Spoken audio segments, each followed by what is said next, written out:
omo frase ye toto papa so no and the ensure that new room. But before then, on say England for no hopeful say the next Euro say Friday we are na the European Championship no say England nyi bi da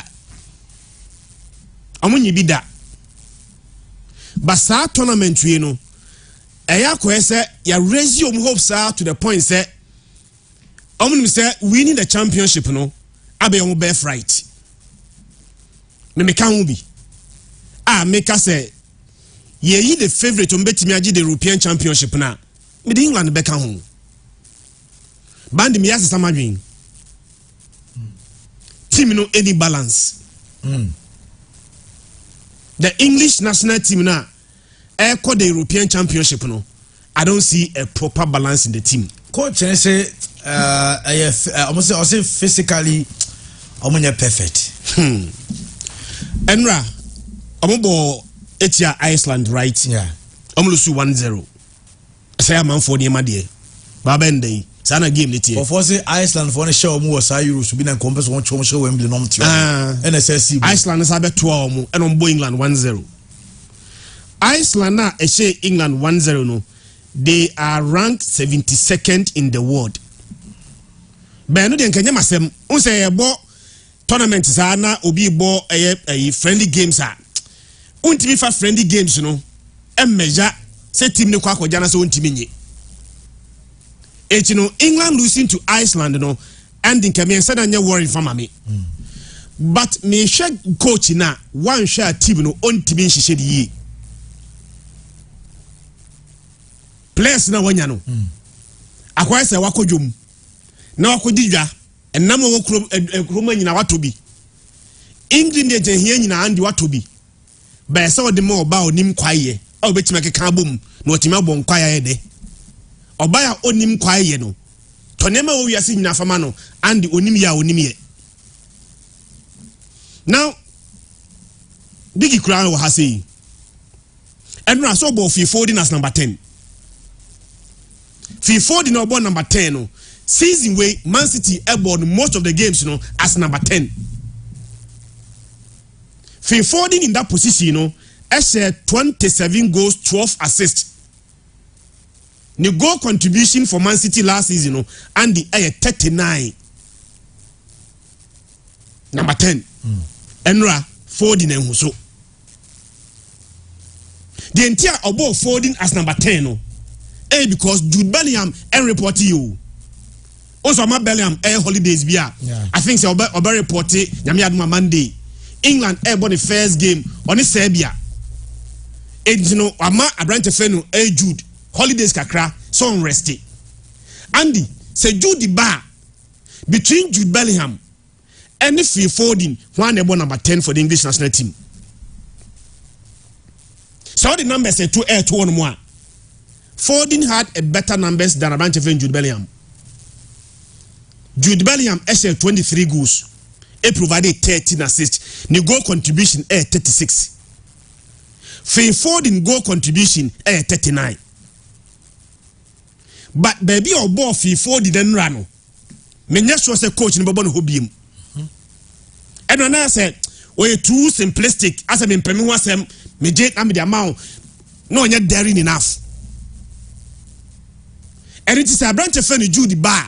Na Jude born number 10 na ayi fana Phil Foden eko on the Foden or a left dominant ni nani a left more so the Foden eko wins in so dia obi or a left dominant no o de ne be call right me wa right in so Bukayo Saka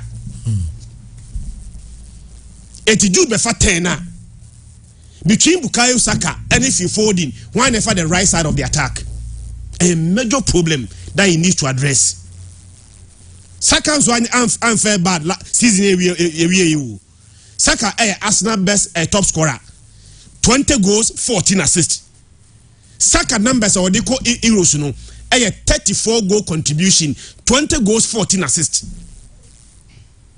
And it me yes was and Saka so tournament experience. About Euro Nibi. The last Euro now England edu final no. Saka then started most of their games. So in terms of experience Saka and Foden there sa position no Saka dia nti kakanga klasa Foden ko bench dia kakasiam pa so emfinfi honum and emfinfi ho eno aso hwe game na the way na Iceland etimi twifa England so emfinfi no na too surprising coach ne dwen ho a Declan Rice there's no question he will start but Declan Rice anyone na ebo se coach ne ebo Declan Rice any Kobe Menu a na eyakwa too conservative akwa creativity will be lacking. It's Declan Rice the best starting, but Declan Rice anyone na ebo Kobe Menu Andy e sure say me kra me fa Kobe Menu make Declan Rice ho me can say Kobe Menu enye good o wanya an amazing season for Manchester United but Kobe Menu e more tournament da or more tournament da first time one Kobe Menu ever the English national team one or more tournament ni only tournament experience odi ne beka Declan Rice one and the creativity will be lacking. Man say the English media they can say any more trend also on name trend as a midfielder. It's the trend ebeka Abrante friend no Declan Rice one at least trend more creativity. So as you speak now, the only Abrante friend no Declan Rice bon fifi no coach no is yet to decide. Beyond that, and the young England there's a major problem already. England goalkeeper ne shadanye Jordan Pickford. Oh, say England have a better goalkeeper and come for Pickford than tournament. Oko Premier League na top teams din na issue foreign goalkeepers me boa. Manchester issue why? United issue Onana. City issue Ederson. Liverpool issue Alisson. Chelsea Roberto Sanchez. Also not an English. Even their second goalkeeper Betty Gilbert not Arsenal first choice no Dallas is in English. Spanish.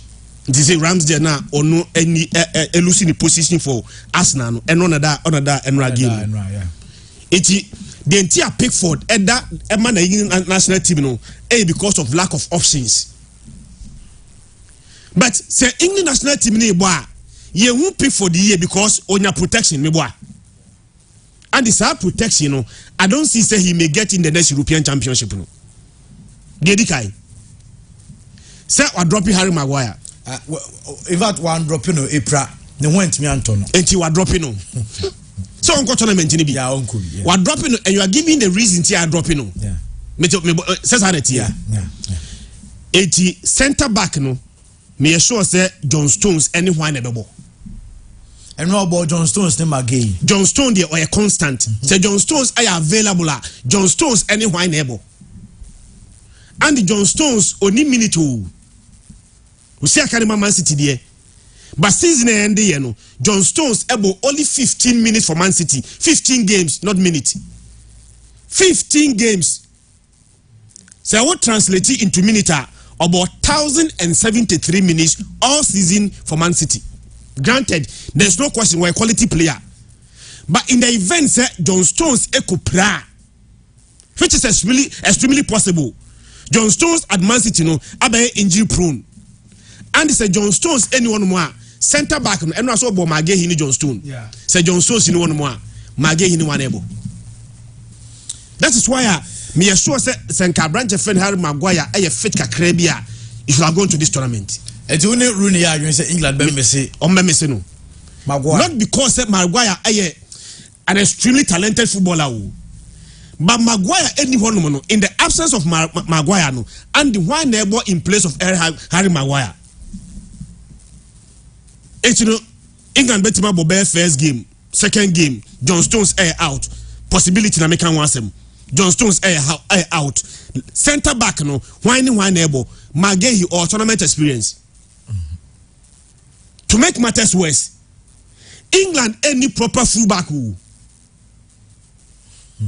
England fullback no 2 years ago na baby England unlucky options try right back. Coach ni kata denia na no make say Samre no na obetimi atose coin to choose between the starting. Right back there. Say Abrante friend Kawoka available. Kawoka there so obi so quality enough. But the entire coach you know Eddie look sure echo this tournament Even though say look sure, Epra for so many months, and say only options are left back. And only say Christian, on top of what you are saying now, yeah, can say players are where you are from 33 and 7 or you on film now. This Liverpool boy Gerard Kwanzaa, Omani AST, yeah, because this guy Luke Shaw still now no more contemplating on the fitness no. So Luke Shaw still ain't me and fit enough for the tournament. England be tournament without a proper left back. Yes, left back. Tournament in Ejino, attacking here, but defense extremely important. It's here say England European Championship only a proper left back.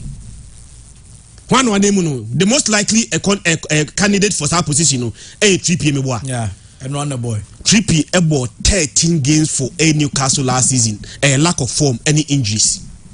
13 games. The minute or more any man Newcastle no 931 minutes. 931 minutes. Season way Newcastle players back where she pa no 3P no can be. Oh she papa. And ordinary tournament because players are nanka on betting me boss our position, most of them are injured. And it right back Kaoka. Yanfan say Kaoka so betting me bra, which be suspended, no one available. One able right back. Diogo Messi. Yanko anymore. Left back A3P. Center back no and the munsu net. And I goalkeeper no down watching no problem. And I was extremely disappointed with England attack on the ball game. No? The attack of Hurricane lead the attacking. Phil Foden ball number 10. Cole Palmer on the right. And a branch of Anthony Gordon ball on the left. So players in season way goal contribution obia goals and assist. So 4 players Emma 172 goal contribution. 172 goal contribution against Iceland. They had only 1 shot on target. And Nanamentiasi. Phil Foden 49 goal contribution. Cole Palmer 43 goal contribution. Hurricane SF 44 goals. He provided 12 assists. The goal contribution 56. Anthony Gordon Emma 12 goals, 11 assists. Common goal contribution boom 172 against Iceland, ranked 72nd. England had only 1 shot on target. Extremely disappointing. But the excuse is that was a pre-tournament friendly. So pre-tournament friendly, especially the last game of the tournament now, players from winship because we have to say one no kupra enra game now, you are missing the tournament. But me share how bet me team a proper balance. They can rise number 1, Jude Bellingham starting, number 10, Phil Foden beko bench, Cole Palmer beko bench. Hurricane lead the attack now, Hurricane one able.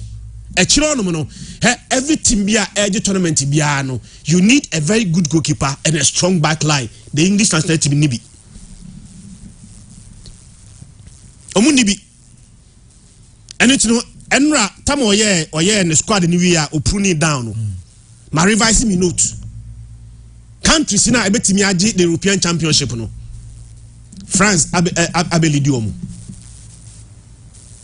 Portugal abeli the English national team. Yes, Portugal no say yeah come up as a unit and individually omo team.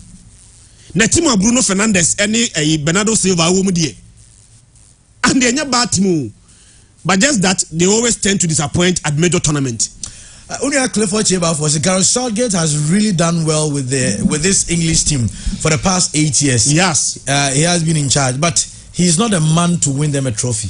With but many are dreaming, but we can't say never. And to say this year we cannot predict into the future. What if Sekas won't win a tournament? We are not the European Championship now. What then do we see? Tiamani we are. Then we make our own judgment. But Biggie, minim chan Christian Ashasi. Now high hopes for England. Per their last 5 games on Mabono, England and Shadam Fairway, Oma winning 1, Oma draw 2, Oma lose 2. England, Wembley crowd, Oma consider first goal, Sama Kuma 3 in their last 3 games. The last time we see 70 years ago, meaning so now we high hopes for England at the upcoming tournament. Oba revise who knows just as Christian Ekanana. And Sir Christian Abubo points be so actually in the onia Nigeria conform for the English national team and 100% when Sir Christian by even off any din komobina na Sir Christian Ekwema si niema ba komienu bi so. Though still me was happening say a friendly match, and once it is a friendly, it is a competitive game. But friendly, we shouldn't forget. Say, I don't need to try system. I need to try tactics. And if there are certain players and certain positions are, or better players, or me about failure, the amount team no, know how good your team is going to fare. Any results such in Chile, on go 7-0, on go 5-0, on go 2-0, on go 3-0. But how they are going to play alone, I was say Kabi be the chair. And how the English national team played yesterday, now anya be extraordinary. I'll bet me do one dance and when you baby. That is where the problem is. England for Nankasa no mujidi was ropa. And ultimately blame you. The last Euros they played, England is saying they got into the finals. How many did second? I was at Euros anymore. And eventually, Italy FA trophy in the year, they had free on them. They had to play the game to the last minute, penalties. And they had the trophy in free on them. They had players, Bukayo Saka, who were young and inexperienced at that time. After 4 solid years, it is assumed the players they gain experience. And maybe nobody to say, "Oh, ball Saka born in Edema Arsenal." There is a lot of improvement than Saka 4 years ago. It's England for him say, "Yako tournament, Yako could do finals. You did second. Everything short of the finals, a failure. Every position short of the finals, a failure. And none of this our pressure we have until last time. So we catch out say." There are certain players are coaching the Yoma free squad anymore. And the more pressure I ever coaching in the team. Because the people of England are in an expectant mood say, Yakwa could this second year this time around the bench trophy. It is coming home, no. A Brenna should say what's at the end of the and our football now follow. Football, yes, I thought I am follow logic. But most of the time, sa consistency will be now tournament mono. Oko now a film. Gradually you will be getting closer. The last 2 Euros I bought in 2016, if my memory serves me right, England go do the quarter-final stage. 1/8. And I think the Iceland uniform. Yeah. Yes. From the 1/8 stage, now England go do Iceland uniform. No. That was 2016. They built upon that performance. And at 2020, they drew finals. And it will be England ni nana dwene say e bre na so say so omoji the Euros are Andy obetumi ni panako there be because other parts now they need follow now they keep building on the performance of the English national team in the Euros tournament. First we get to the round of 16 stage now we get to the final stage. I'm sorry, 1/8 stage which is the quarter final. Now we get to the final stage after that tournament. And this year, do final and ask your size for free man. And you have a bomb pie boom. Your bomb pie is here for the ultimate. And at this stage, one of the key players are a better English national team in the power, Harry Maguire. When you say Harry Maguire about Manchester United, let's be honest. Maybe I don't call Manchester United player because the money won't show you Manchester United. That's for yes. He can't give you a grade A performance consistently. Unya. But Harry Maguire said the English national team this year. It looks like he's the best central defender for the English national team. And for only baby any ball will be able with the team. But almost our English national team. That's a Harry Maguire president. He's their best central defender. And that kind of command, solidity. I a central defender, the man partner say what you know. Harry Maguire the side and the in major tournaments, we shouldn't forget. Say because of one of these major tournaments in the Manchester United, Kokoto Harry Maguire. It was just, now England they call a major tournament that Harry Maguire did a you are confident on the solidity the beba. And they only John Stones no more. Apart from not being 100% fit, John Stones is a player. Our Manchester City, a man a makeshift role. The position as a central defender, no, and paying baby they will more. Over who John Stones, no na mumfinfin. Ono Rodrimo, and a partner of Manchester City 51 as the double number 6. And the player now do when you so Euro Sinimuno. Say how Maguire knew on man, his experience of a partner again him no more Macanama near Malcoye the amount. England the Chionomo. A player 1 on your fully fit. Number 2, your man a makeshift role in the team. It's just central defense position in the Crampono. There is that likelihood to on to be money affairs. Right, the number 2 Nedimon Sabe Shem. Yes. And I say the Nico Carol who Finfi or cry. It's in the absence of Harry Maguire. Many Rooney by 100% said it is going to affect the English national team. A bear affect you papa. That's a Christian lack of options in England before Jordan Pickford. I'm not saying he's a bad goalkeeper, but he's not the best of goalkeepers in the Premier League. Onkaho Ramsdale, who 2 seasons ago was one of the best goalkeepers, was losing the position to Raya. Ejobe Kobe, Obetimi anya biada. But goalkeeper what's on a bench throughout the season. Now Nema Nkoyi and Famano won a club muno. Do you think he's going to be able to give that kind of performance I'll be expected from Obi Onunaya consistent to go post to the moon? Debbie. But Robert funny because they be there Arsenal. There was some fun now than the Kobe.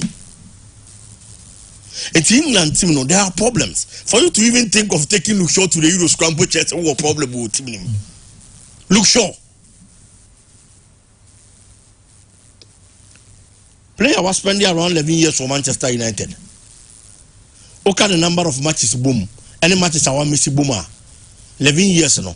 Full seasons are one year for Manchester United, here 5 seasons. 6 or the head 9. Okay, matches our booma. Okay, canning in our boom. Say an entire season, as I say players bomb matches say, ya canning in our booma. He's played about 5 seasons for Manchester United out of 11. And as we speak, you're injured. This will pass a late fitness test. And Gary Southgate now means to swim in no. And Chere me say, if you bet me as a son and sa, no about a 3-back system, bet me about the English national team.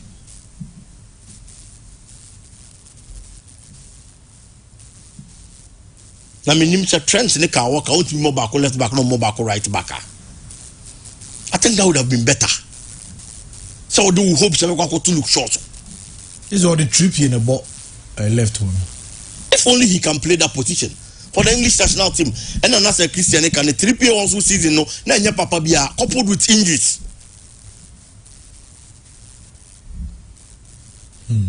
But with all this said and done, it is football.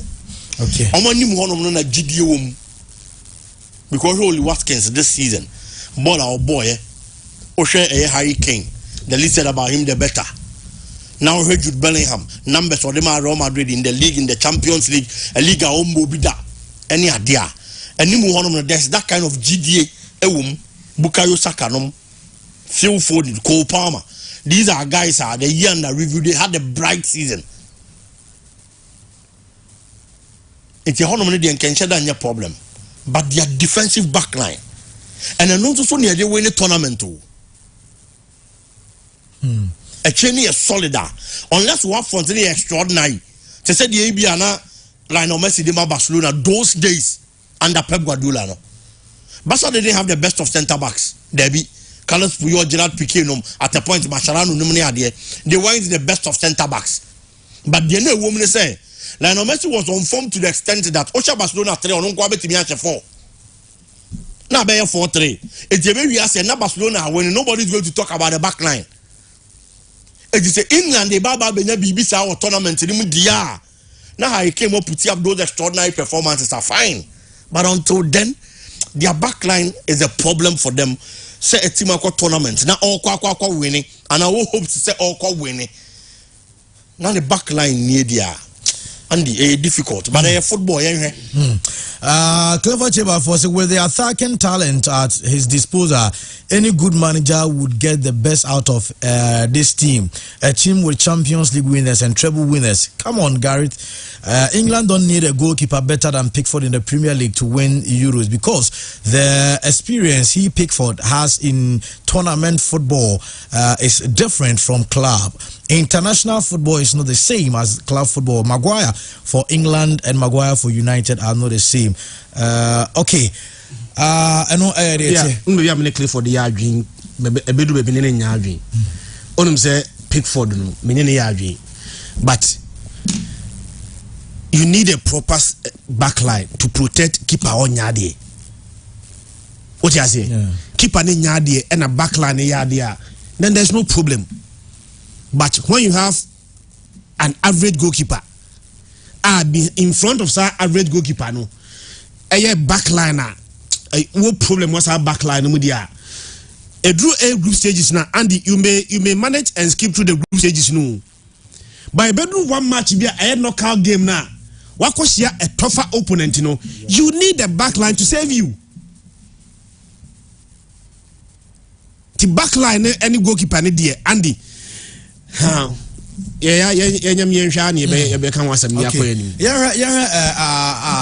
Cup qualifiers in Africa. Groups near no Kakransana, Yaba Black Stars, ne Kotoko na has sense Egypt eba AFCON be go mo masipa. I think I'm for one of the worst Egyptian side. Yehu ewo AFCON Egypt side never this AFCON. Oh yes. We were so surprised Ghana and Manchester Egyptian side na. Yebo A22. But on the Thursday, Egypt actually Burkina by 2-1. Say Jeremia etimi ako A group A. Egypt at the group nego. I'm share Burkina by 2-1. And the Egypt won 9 points out of a possible 9 points. 3 matches while winning 3. But the amazing thing is that Egypt actually 10 goals are considered only 1.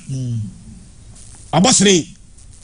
But the group na kanina no Guinea-Bissau, Burkina Faso, Sierra Leone, Ethiopia, and Djibouti no mono die. Menya so metima proceed any major threat bia ama the Egyptian national team. The most important thing is that one the biggest threat edema Egypt in this group. It should be Burkina Faso. Ochi Burkina no and we win simple 2-1. And so one goal now Egypt consider against Air Burkina no is the only goal they have considered so far in the qualifiers now Egypt table no. 3 matches, 3 wins. 10 goals scored, only 1 and Egypt are conceding. So BBNC at this rate, it will be extremely surprising. Say we a group no, na Egypt and qualify. The last World Cup no, say Egypt and Kobe. Yeah. Countries say free Africa kwaye no, na Cameroon, Ghana, Morocco, Senegal and Tunisia. So the last World Cup no, Egypt and Kobe. But we say FIFA I expanded. Na Africa 5 slot. You see, moving from 5 to 9. It is one of the 9 slots in the and the best national team on this continent should be at the World Cup. See, I can't national teams of Africa. I say, now, Obi and one man, what me achieve more than the Egyptian national team, and see, I expanded from 5 to 9. That's a 9 no crown. Each man and Kobia, Nekabaya 1 year pa. And so far, what they have done is say, I'm destiny Kromangasa. 9 matches, 3 matches, Andy, and they are on the verge of qualifying to the next stage, and that's a qualifying for the World Cup in 2026. Andy, Eko Gubia, say, and Rani Eko Kosiapia Basu. Yeah. Na Juma coach Kosiapia ni Mrante, any coach Ignatius. Ye Ignatius, assistant coach to coach Kosiapia, the coach the Sudanese national team. Sudan abo 3 matches. 3 matches na Sudan abon and emumienu away. Bako omko away ko ball draw against Togo. Ena omahye Mauritania. Ena omondi DR Congo. Omahye DR Congo 1-0. Ena omosa hye Mauritania 2-0. Sa DR Congo na omo show mo 1-0 no omo ne Senegal bo 1-1 DR Congo any Senegal ko bo 1-1 sa DR Congo team no Sudan ehye no Sudan 3 matches no emu mienu wa away and they are still unbeaten. Our next game I think say omo ball on Monday. Our next game omo kwawe omo South Sudan. Per the Sudan for no. I think say omo South Sudan there. They have to go to South Sudan and beat South Sudan. Omo South Sudan we are Andy omo next match home. Yeso aba away or say kwawe atwaso. The next game all after omo South Sudan will be against Senegal Sudan. Maybe I'm a familiar coach Ignatius. On about Tuesday. Tuesday against South Sudan. Yeah. Away. Yeah. About South Sudan we are also the qualifiers they could break. Ye resume Sudan next game a home game against Senegal. Coach Kosiapia so be Senegal. Ntuya omo DR Congo ni we no. Senegal and DR Congo ni bo 1-1 no. Sadio Mané said they need to change their approach. The way Senegal bono. No mo hwede ya Sudan yena. Na Nicolas Jackson so da powerful. Hey. Na kruma pa say Ignatius any coach Kwasiapia any Sudan qualify for the World Cup now. Obeti enke okruma. Ignatius for world best.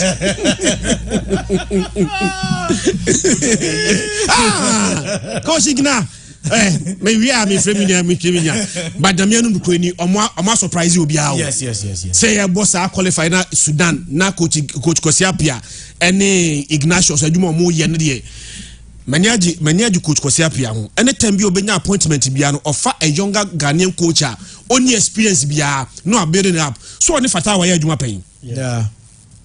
The last national team assignment or the Fatah without boy. No, na Sudan na Fatah about Black Stars. And I think that they are all you need. Fatah about Black Stars was alpha another Ghanaian. Yes, the goalkeeper's trainer. Yeah, former Heart of Oak. No, Brukum Chelsea. Ono is was Sudan goalkeeper's coach. I'm so happy for a coach Kosiapia, but on the next game against South Sudan and the onion is simple no one for win. Ajarianko Group C. Nigeria. And on Nigeria and South Africa 1-1. 4 months ago, Nigeria and South Africa share you. Oh, AFCON, no bekaya semi-final. Game the pie draw and Nigeria the penalties. Echo final. Enra fie Nigeria again and South Africa 1-1. Yeah, Nigeria for no Omanya very careful. The last World Cup no man could be no. They may still not qualify again. Say Mr. Team crowd nation crowd in Nigeria before last game of ye. Domly Ghana. Nana Prasa, and Senegal for the choir, any Mali for a man fan who grew so. You see, after no move from Mancasa players, no later, I'm not 10 against Ghanaian supporters, no, any Ghanaian press in the coin, no. But in football, sometimes you need to understand it. Nigeria for right after the AFCON, so coach need a giant. And I finish the George, Ebe Fair Jumano. Finish the George, Ebe Fair Jumano. Now Nigeria about 2 games at the qualifiers, 2 games.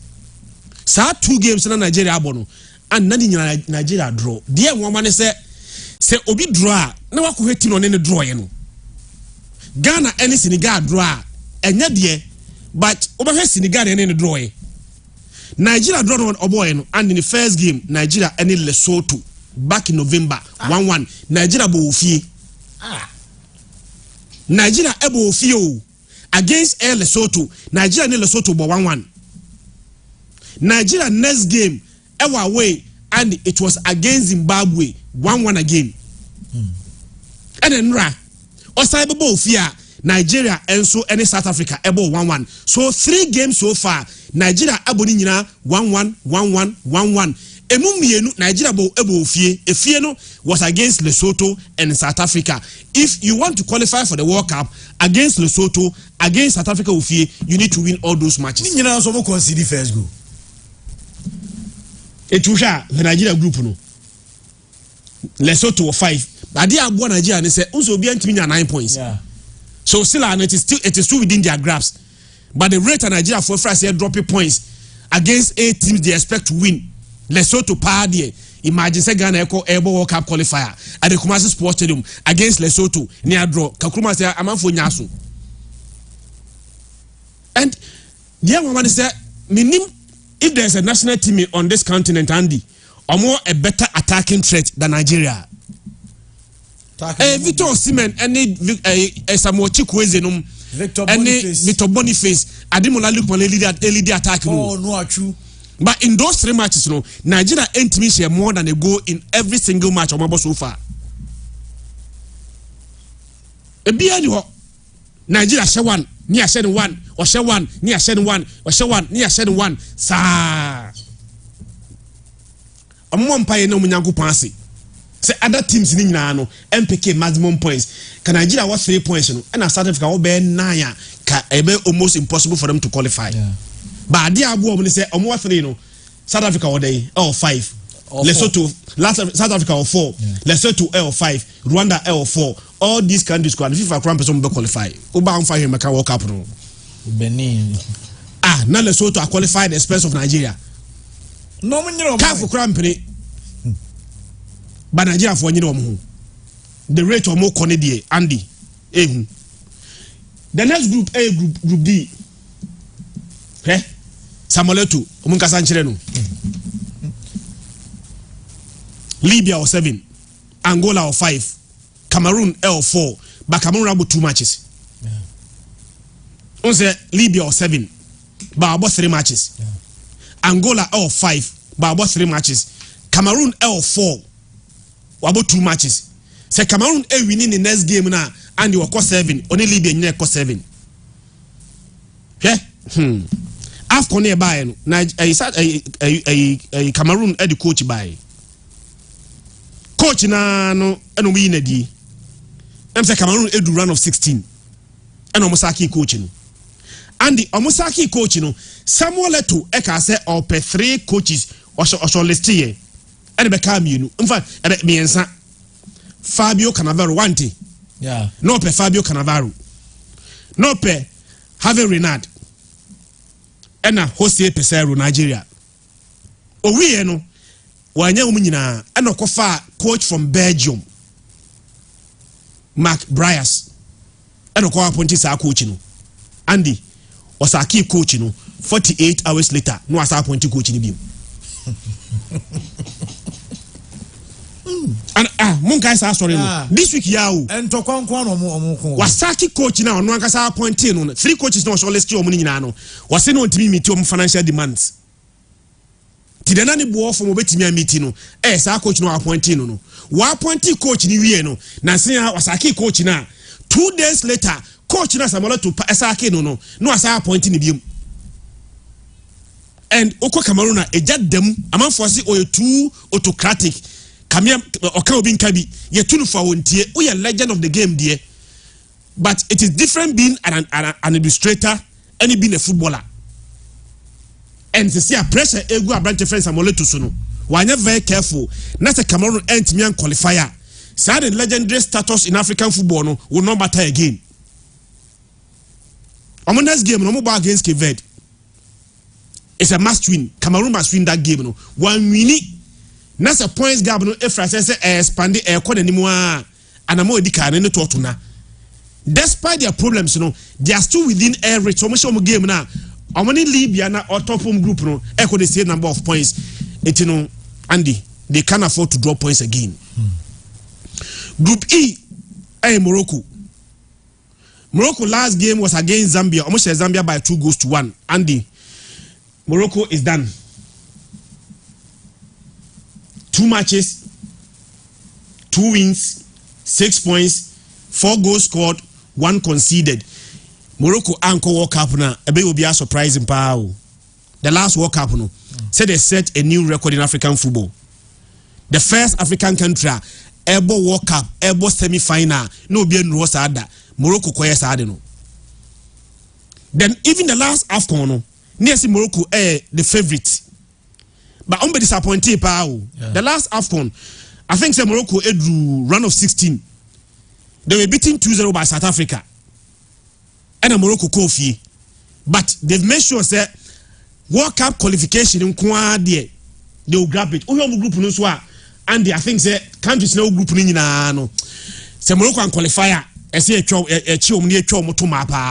countries by Zambia, Niger, Tanzania and Congo.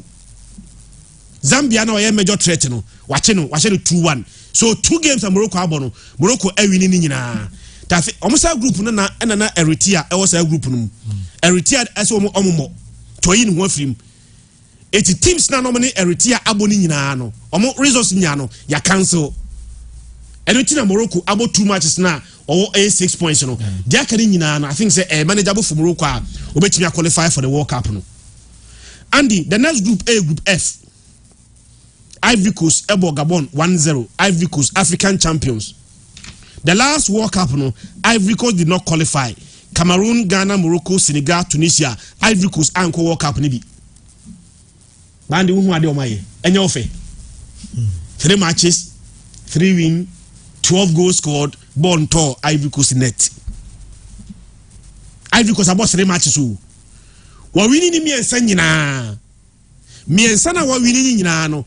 Ivory Coast ashe 12 goals in those 3 matches, an average of 4 goals per game. There ni can say ball back to Ivory Coast net. Team otosu mienu Gabon. Gabon 6 points. So in that group no, and they said 3 matches there, it is too early to call. Yeah. But at this stage, you know, make me say Ivory Coast at this group in Beko. Because the rate of mobile ball, no, and they say I feel good factor, no, as our African champion. The way they won the AFCON, no, it is still remain a mystery. They were on the verge of being thrown out. Almost remove I'm not the wild card. I be far back door. I qualify from the wild card. No, kakran na Ivory Coast abeje tournament no. And I think say the way our mobile tournament, mobile qualifiers they there, and it's a man qualified there. Meaning the best year, I can bear 4 games to end the qualifiers. You know, now Ivory Coast bet me drop points or team qualify. Ivory Coast air qualify for our group. It is done. Group J, and we have group no so. Say Jarabel Timama I call group G na. Algeria 6 points, Guinea 6 points, Uganda 6 points, Mozambique 6 points, even Botswana 3 points. Obiabo 3 matches, 6 is too difficult to call. Mozambique share Somalia by 2-1 or Maputo. Was share 2 goals to 1, and Mozambique and Subina 6 points. To Mozambique 6, Uganda 6, Guinea 6, Algeria 6. The last World Cup before the last World Cup, no. Algeria kwaya they World Cup no. But the last one they did not qualify. But some group na dem there and extremely difficult to call at this moment. Maybe you bob 3 games to us we are. And a group no be betima no. But as you speak now, calling the betima qualify for group you know and obi antiminka. But Algeria the experience there, I think they should be able to qualify from this group. I want Tunisia for group no. I want Tunisia why? I want to say Ivory Coast general. They won all 3 matches. They scored 6 goals. Born to Tunisia for net. I'm averaging 2 goals per game. Born to net in all 3 matches. Sani a tournament you know. TSC defense 1 goal is enough. They say almost 2 goals are enough to win game for Tunisia. So 3 games played. They've won all of them. They have 9 points. Goal difference of A6. They intend the goal difference A6 and they say, "What's 6 goals? Born turn in net." Benukrano, despite that, the Omu she said a group near tight. Namibia was 7. Malawi was 6. Liberia 4. But all of them any World Cup experience than Tunisia. Omunyina, the Obetimama Africa. A very good representation at the World Cup no, should be Tunisia. Tunisia seems to win the next 2 games. I think we can call it due. And I think say Tunisia for so year Juma. Ye call a group A. And Madagascar am a group no I wide open. Say group A how na Ghana one. Yeah. Madagascar and no win no abe sign Ghana who 6 points per goal difference. That is why ye tamana ye World Cup qualifier na ni intimation more than 1 goal na hard you know. See your first game ye 1-0. And Comoros ko share 1-0 so in 2 games ni share 1 goal per tine goal difference 0 ene na me ya dom ye kwa we ko share Mali by 2-1 so Ghana goal difference no abe +1 but Madagascar goal difference of +3 Madagascar on Tuesday Angola Ghana on Monday Angola ni Ghana bo Central African Republic no mo abo Madagascar bo on Chad Tuesday, Andy Chad dey so ayasibi all things being equal they may win. That is why Monday game now blasters Madagascar bebo Mali. Yeah, Chad bebo Comoros. Madagascar bebo Mali ufi. Yeah. Mali for so omo elusu sa game na Mali out. Because Mali beka 3. Mali ka 3 the expectation is that Ghana will win against Chad. Ghana win against Chad at 9. Mali be 5 points behind Ghana. Ghana will win against Central Africa. Yebe winning. All things being equal, yebe winning. Yebe 9. Nase Madagascar ensu winning against one ebon. One Malia.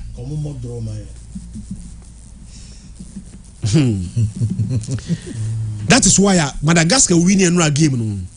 Ama Monday game na ebono a must win. Cause Madagascar they say Madagascar I think so both fie. Once Mali about Mali cried the one team qualified. Because Mali fair 3 games ni na no. About fie. Mali about 3 games at twice fie. 3 games and Mali about twice fie ni na no. Mali 4 points out of a possible 9. African game no so there away Edins ni fie.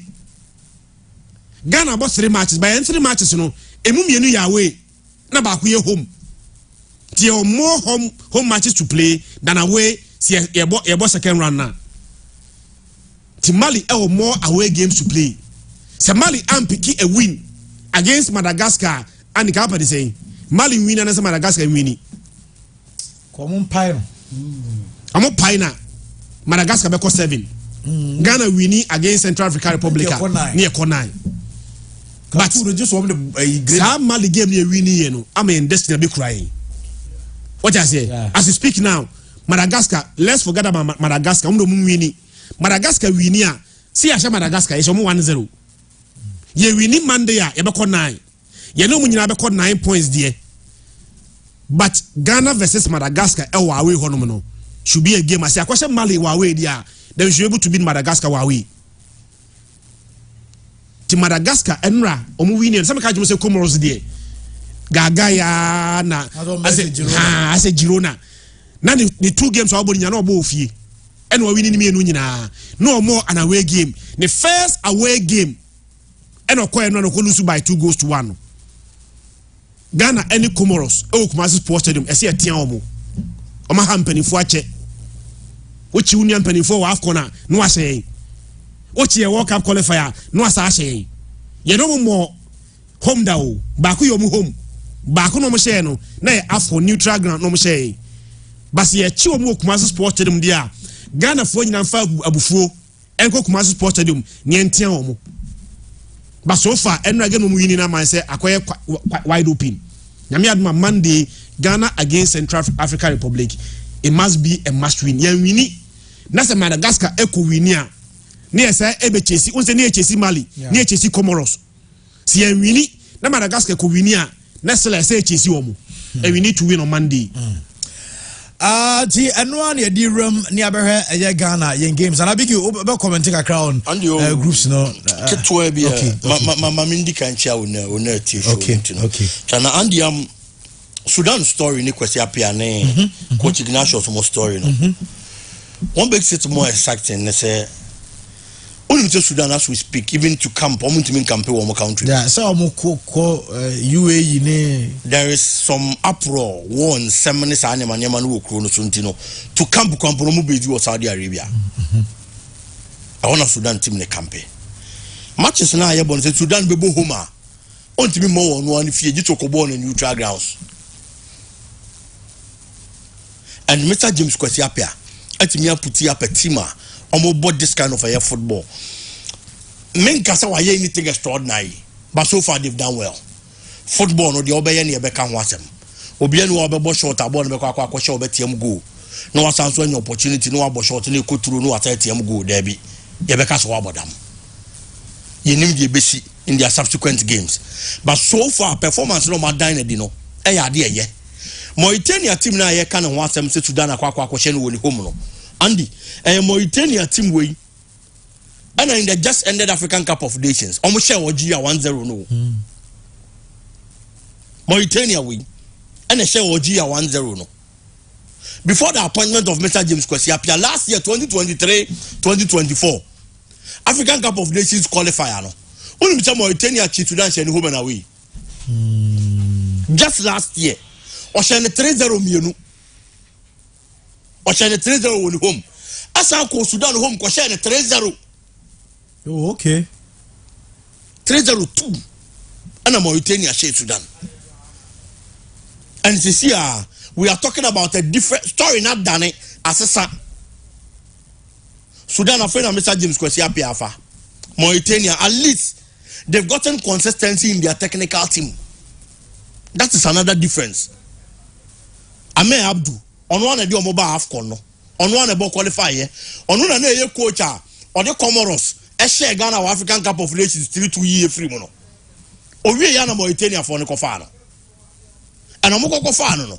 Obeton how good the coach is. They qualified for their first African Cup of Nations.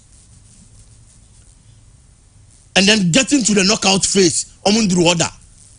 The same Jumano Yema Comoros and Namso Omoko Kofano, no. And this is the coach, Mr. James Kwesi Appiah channel. Now a channel. Oh my idea. They just have to keep their head up. See a task in there anymore. Football no bonnet do certain stage. Even people that don't know the kind of stuff you are made of. As aircon anymore. Me say, team when you coach we and here because of the why enti. Etienne so mu koshia Senegal for any worry of the kind of threat Sudan be posing. Enti afrain adwuma na ba be den. If only they would want to qualify for the World Cup, of which I know say extremely difficult. Omo person omo yen kwa dia. Omo keep your heads high. Na adwuma no ma so far man omo mani ndidi obotrim. Afrain adwuma kese na nkase ba beba. Nigeria and South Africa. Difference woman is a consistency in the technical team I hear South Africa. Okay. Nigeria Nibi. I think I agree with you. Nigeria will players or more quality. Yes, that is for a fact. But I'm African Cup of Nations the way and I normally just say Peseru team. I'm going to do final stage. Team Oshani in film go PM finals. Now South Africa crew ya. But we shouldn't forget that Nigeria won on penalties. Omubo 1-1 and a call penalties and Nigeria the penalties is South Africa free. So it is not as if say Nigeria won they brought South Africa the to be. But omunu wie no and omu coach ko. There is a new technical hand. Finidi George and Wabefa team no. South Africa sticking with Hugo Bruce. One of the most experienced managers on the African continent. If you Finidi George I find out about the Nigerian team. Wabe pay players. Upper were 11. Now I settle. Sorry, Nigeria game now. Placement of players on the field of play at a point can be a problem. Minim dia now ordering. Say Ademola Lookman get closer to the 18-yard area. Bet me man goes. It's over Ademola Lookman. Any polo no achunkonko bo 9 and 10. No more almost two top strikers. Now the Kelechi Iheanacho kwako on the flanks. Abra Kelechi is more potent anymore. Apart from that, now some of Victor Boniface, who has had a bright season. That by Leverkusen. Ademola Lookman, you knew so person getting the best out of him. Put him on the flanks. And yes. One also used to know. Meaning the hat trick now who's our boy. Na hat trick he scored from the flanks. Yes. That was why he was operating from. But on the no honum. Abraham Victor Boniface. On who bet me a partner Polo Noachu. Now the Lookman about the favorite position. It is just because in the team no Kitana Katano nim team no. But Hugo Bruce, on the other hand, there's been that technical consistency. Wakita South Africa team, they are qualified for the AFCON. You have AFCON the way and other so. It's your team, no, and our Nigeria team better than Finidi George. because on your share African Cup of Nations the munchaye. It's how to set up and get the results against the Nigerians. On only betimia and better than Finidi. And again, the NIA expected. Now you be few say Nigeria would want to qualify for the World Cup. At least one of the countries from Africa who qualify for World Cup. Africa that kind of buzz, any attention, any good performance. Our World Cup, we want to be more Nigeria and film. Oman qualify. But whenever they qualify, they add something to the World Cup. People that follow football all over the world make actual. And Ebiana, Asatwa kwa yensem dada na Nigeria and Timian qualify. But I believe said they would have to do things well. Omo pick up their bits and pieces. Onyema shegu na hunu hyehyɛ. Omo nhyehyɛ ne yie. Na matches na aka no. Ye bought 10 matches. 10 na ye bona fe na ye bomu 3. Ebi kwampo abo 2. Na de aka no Nigeria make sure. So obetimi ayere no ho ye nneema yie. Na ode anya results a ye behia. Enya sa going to another World Cup without Nigeria. 2022 Ghana ne deny omo. This time around you are in a group 9 teams never be free Africa qualify, possibly 10 mpo because Africa back go playoff. And the go playoff no. Oya onyema year now sha Africa be 10 slots at the World Cup. Now one of the best teams on the African continent. And even at the world stage, Omoko World Cup, yentimi huomo I believe say enya de papa.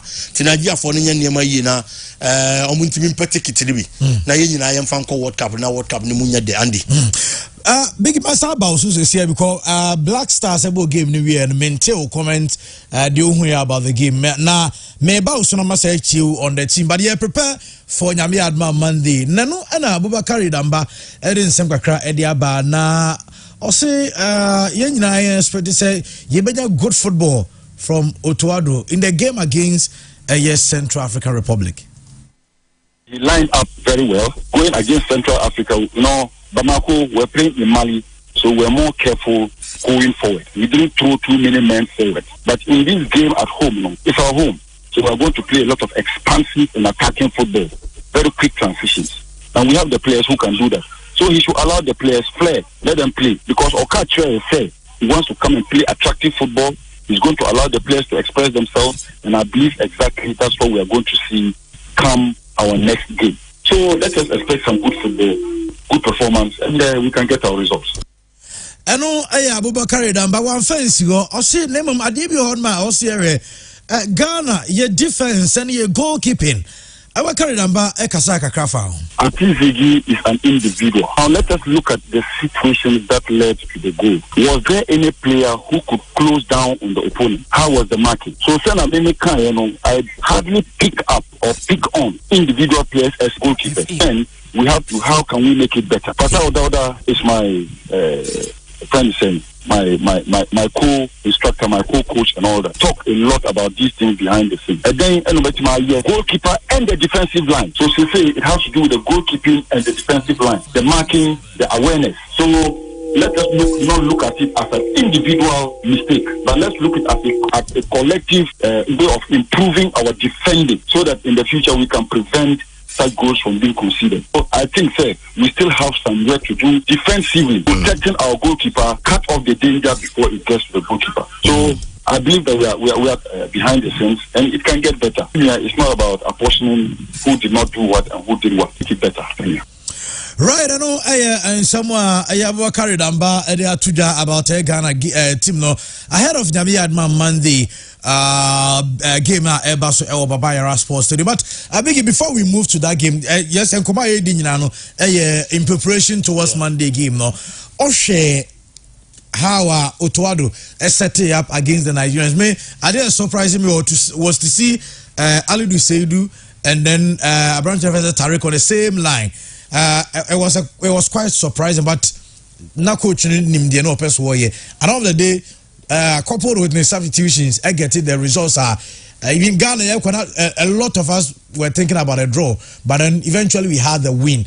Meaning on that game na you fengura Nyame Adma Monday game and the Ghana ne Mali so ba kind ye pa me ka hanum say me bompa for Nema mienu and Nema mienu am bo ho mpa ye ne say coach Otuado ebe the right selection number 1 Now number 2, what deploy the right tactics on the field of play. So to me, yes, there is no way Mali beshe Ghana. And I said, sir, Mali are losing 2 key players from their midfield. I'm a captain Hamari. Any player if any Yves Bissouma. And these 2 players, football, no matter the level of stage it gets to, a Dean Kahun. And it's a Dean Kahun. Now Mali loses uncle for me, and some breath of respite for the Black Stars team. Because I'm ranting Rebecca Finfin on them. I'm going to hide that and any the other players. I'm going to be Baby Jim Finfin on them, Mali. I'm going to quality in Fanchen Thomas Day Party. Any Kudus Mohammed and Debbie. And clearly, you know who will game anymore. Ebiana Black Stars made for 9 Shadan Kreki on the day, that's for a fact. Kudus Mohammed, the kind of footballer in him so on good days, said Black Stars, and on the day, me Hunasa. Thomas Tay party into so at a point, no, you're off. On also to me Hunasa. But one thing to say, or Black Stars team now. I never call me Sanka or Hanuman say, Empire made bonnet so to don't set up the team like how he set up against Nigeria. Ewa Abuja, Moshuda Biola Sports Stadium, Minimsa Obekaya. Yeah. Yes. I said that because now Minimsa dear bit me up Wagana Pan say and conquer draw. Say in your draw, we were still going to be in contention to qualify for Canada 2026. For US and Mexico. Okay, I have US and Canada. So come Mexico require I also mean for US and count one can say for Mexico and Mexico do the yeah with me my ref but US and Canada and Kokula busy best normally up to Mexico a group no. Share. If I form you any blue qualification on Mexico say I can check black Kokula busy on Sana. On one kasa there. On no Kokula no. So Wendy, it's the idea that me born home pie and say, I'm going to set up the team like how we set up against Nigeria. It was because we set up with team in a 3-back system in an away game. Our open results at least 1 point. Every team have wow, now cushion will go in forward. And the Etienne say, 3 centre backs. 3 centre backs. 3 defenders or more honor dada. So who attack here only problem. But the pressure about so ubenya another 2 defenders from the laterals. It's whenever there was pressure on Ghana, was a Tarek Lamte Beba defense. Was a Gideon Mensah so drop here by defense. Now Ghana Baba benya 5 defenders. Ewe here Baba be defended. Oh yeah, no if you want we are. With defensive midfielder, the other the friend is number 6 no. And so be track it back. Aba be that kind of support. Our defenders in here. It's whenever there was pressure on a Ghana Benya as much as 6 defenders. Oh, yeah, 18-yard area. How do they defend the balls against the Malians? And then only at the Bakwa, a boy in the 3-back system when you are defending. Number 2, so who attacking so the same way you are going to get numbers up front. Editorial cross now. I did equalize on the buy.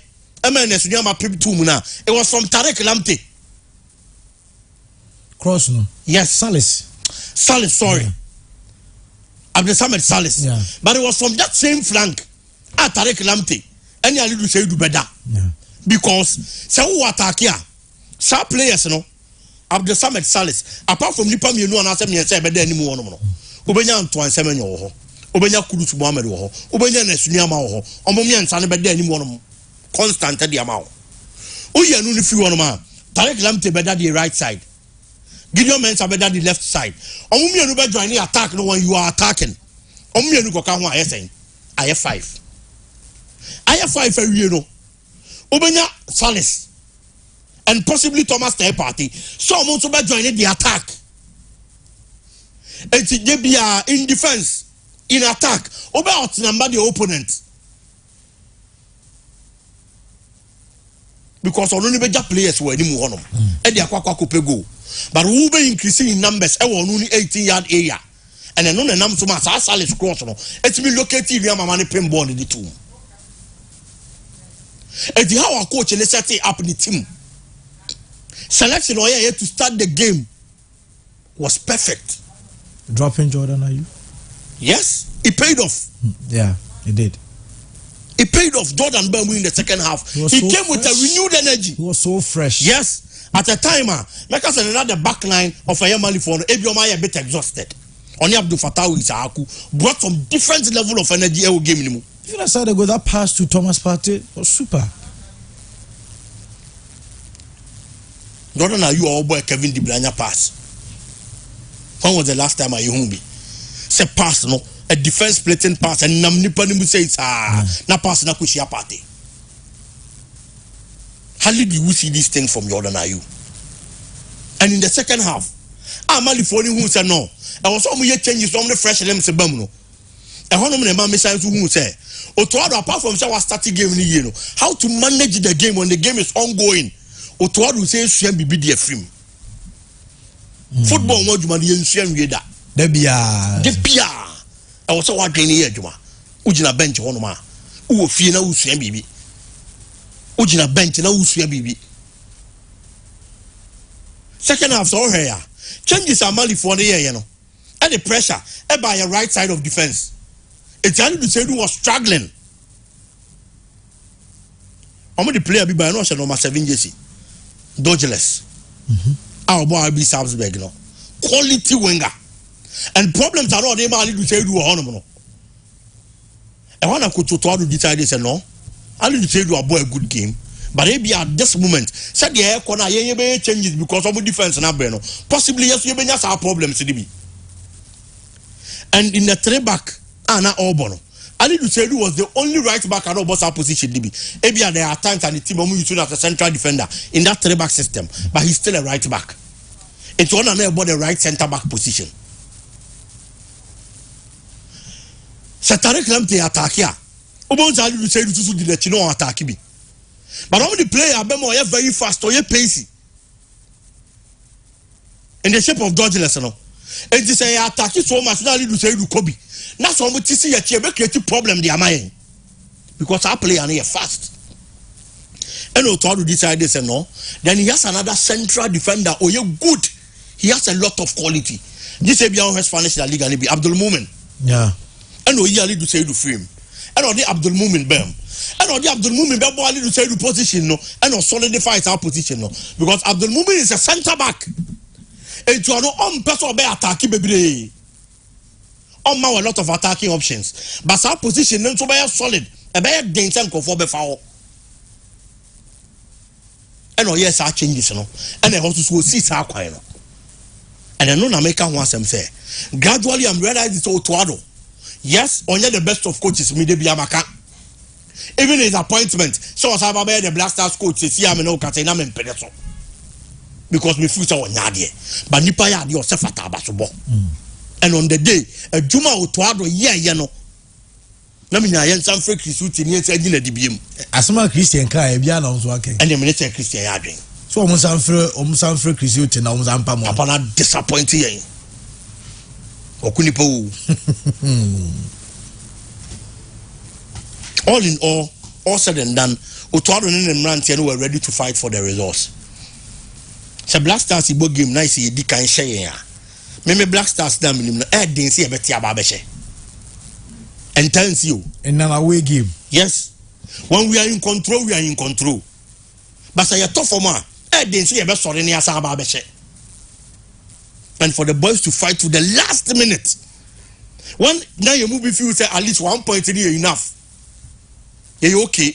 But now players in the park, they say 1 point in your mama. I'm a patriotic and I was almost could just a trainer. Abrana ya off you know. Ya bumpire say 1 day with your mummy and pong, referee in them crampony and for 1 point in the side. The guys were ready to fight and get the results. And I am sure the Ghana need be any soy. Some ran tell me Baba drew airport around 1:30 a.m. Nan nipa go airport e twen omo. Was ade na chese Ghana for any aso dem ran tell na ye no. Se si ade amebo ho pai ne se mo ma complacency mbem.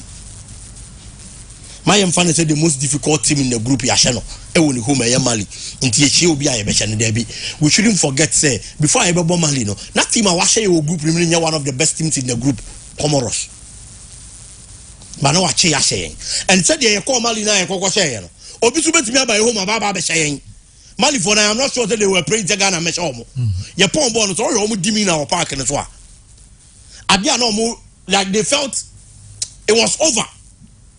It's almost the park and it's so Samuraho because only some hopes of qualifying for the World Cup. Hey, over. It's in any of the same way, and a Central African Republic banner Obama. Your dear grad, the young to bet to me a seat. It's all to order in a man, and it shouldn't be complacent. There be a Martin with them, Mom, no more than it's all my year. Oh, yeah, somebody, yeah, no, yeah, qualify. No. Central African Republic, and any Baba Bono. As I said, the Ubo League. Now we focus our attention. And you so much on the big clubs in the league. A baby has a league no worry because big teams in this are more money at the end of the doors. Kumasi has Antiko this season, so I shall have women away. What they're saying. Because we focus so much on how to focus. But in Ketuana, I can the doors. Anka Osha Omona and Anka has him push a woman away. Ebianka Una Uji League. Okay. It's Maya focus and then Mali. Ebe we ask no na Comoros the Central African Republic mo and e baba be say party na mo bi afa ho be qualify yen keep the kind of mindset I dey ko ball Mali game no e wa away no see it me keep our mindset no near the ball all the remaining games I am confident Ghana is going to be at the world stage in 2026 World Cup in Monday. Okay. So Christian, my memory also over the approach Otuado AUC for the game against Mali Ewo Bamako. Are we going by the same approach? And I said this time we expect Coach Otuado so much Sanensa na Yahweh again because Utie and some Abubakar Damba Ekayana or say how I bought first game. Yes, it was a ball Thursday game. There was an away game and approaching it different. And he said this time, you know, coaching my players they are flexible, not flying in Juma. Release your mona, but I think we touches a winning game this and I'll be surprised to be repeating the same lineup against Central African Republic. What's an animal? I just say a coach when you're enslaved to a tactics. Yeah. An affirmation. You should not be enslaved to players. You choose your players dependent on the position on any Babebono. And when Yebo Oto Abasu Jinano, because of the or pragmatic. Selection against Mali no. But Obo Malina, Obo 2 right backs. Number 2 from you, Ejina Timu, and away game against Mali, Ghana Bofi against Central African Republic. I don't expect to see 2 right backs in a game against Central African Republic at the Kumasi Sports Stadium. Yeah, but against Mali. Now you bought a back 3, 2 wing backs. As about 2 defensive-minded players are. Now in players next starting game, no. It will be 6 defenders. Away game to Mali, Andy, understandable, but a home game to Central African Republic, it requires here that conservative. More so, a bedu stage, you know. Now need team the same number of points. They be here goes. And it require 2 conservative. Now see the here any win. You may win even 1-0. But say 1-0 no. Onum say Central African Republic, Comoros SN 4-2. You started World Cup qualifier no. First game, yeah, Madagascar 1-0 Kumasi Sports Stadium no. Na Comoros Central African Republic a can 9 and what timu mienu almost 9 and it is the me and show more than 2 goals team Ben and any book Kumasi Sports Stadium and they bet more than 2 goals. So the approach should change. The fact that you did this approach about Mali main resource and say you repeat the same approach, there be opposition is different. Mali dear, you hear lineup no surprise you be and we're happy about it. Or her Mali team no, and dear on any team. On there are certain coaches are a biggie. As a we own lineup as on one ekobo or new position as on one ekobo. Coach or ya no any team or her team on any kwakobo no that's why any team. it was Mali and a team now. Central African Republic and Mali. Central African Republic. Non find Central African Republic won't line up MIA. As simple as that. But football on Adia Bakwa and rewarded past a football. That is why Claudio Ranieri Ebeji League ama Leicester the flow is no masakeno. Football there I am praying. The wine is a CA and a matter. Monday and Minia, Mali game no matter. Ghana for Rebefi, you give it to them. Untimin Kosha Mali. Emetra Kumasi Sports Stadium against Central African Republic. Abraham Mini. It's Mali win, and in Rao.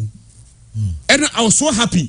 Many Jacob baby, if and Ratama is free, a Champion. I be seen Kofino, your first stadium. Na Blasters are training you Mupiako. Yeah. Ambo game Thursday and Friday. Blasters were training at the Kumasi Sports Stadium. Yeah, no, I'm be recovery. Meaning, sir, Mali game ni we at a tone chain. The focus between Enra and Wachina, any Monday and Openina should be against Central African Republic. We cannot underrate them. Central African Republic, Ako Nigeria 1-0 paying. The last World Cup now, your boy and Nigeria will play off. Now Central African Republic and Nigeria with the same group. I'm going to Nigeria. Even though they did not qualify, but I'm going to Nigeria. As you speak now, Andy, Comoros SOM 4-2 there. But Omasha Chad 1-0. Ekwa away any Mali Kobo 1-1. Games na Mali a draw no. Usa Mali aboma game 3 games at waso. Bakwa omo draw no was against Central African Republic. Truth be told, say team bia any Mali ebo draw. Team no S and signal the amount say wa nyo na me ya baba be how.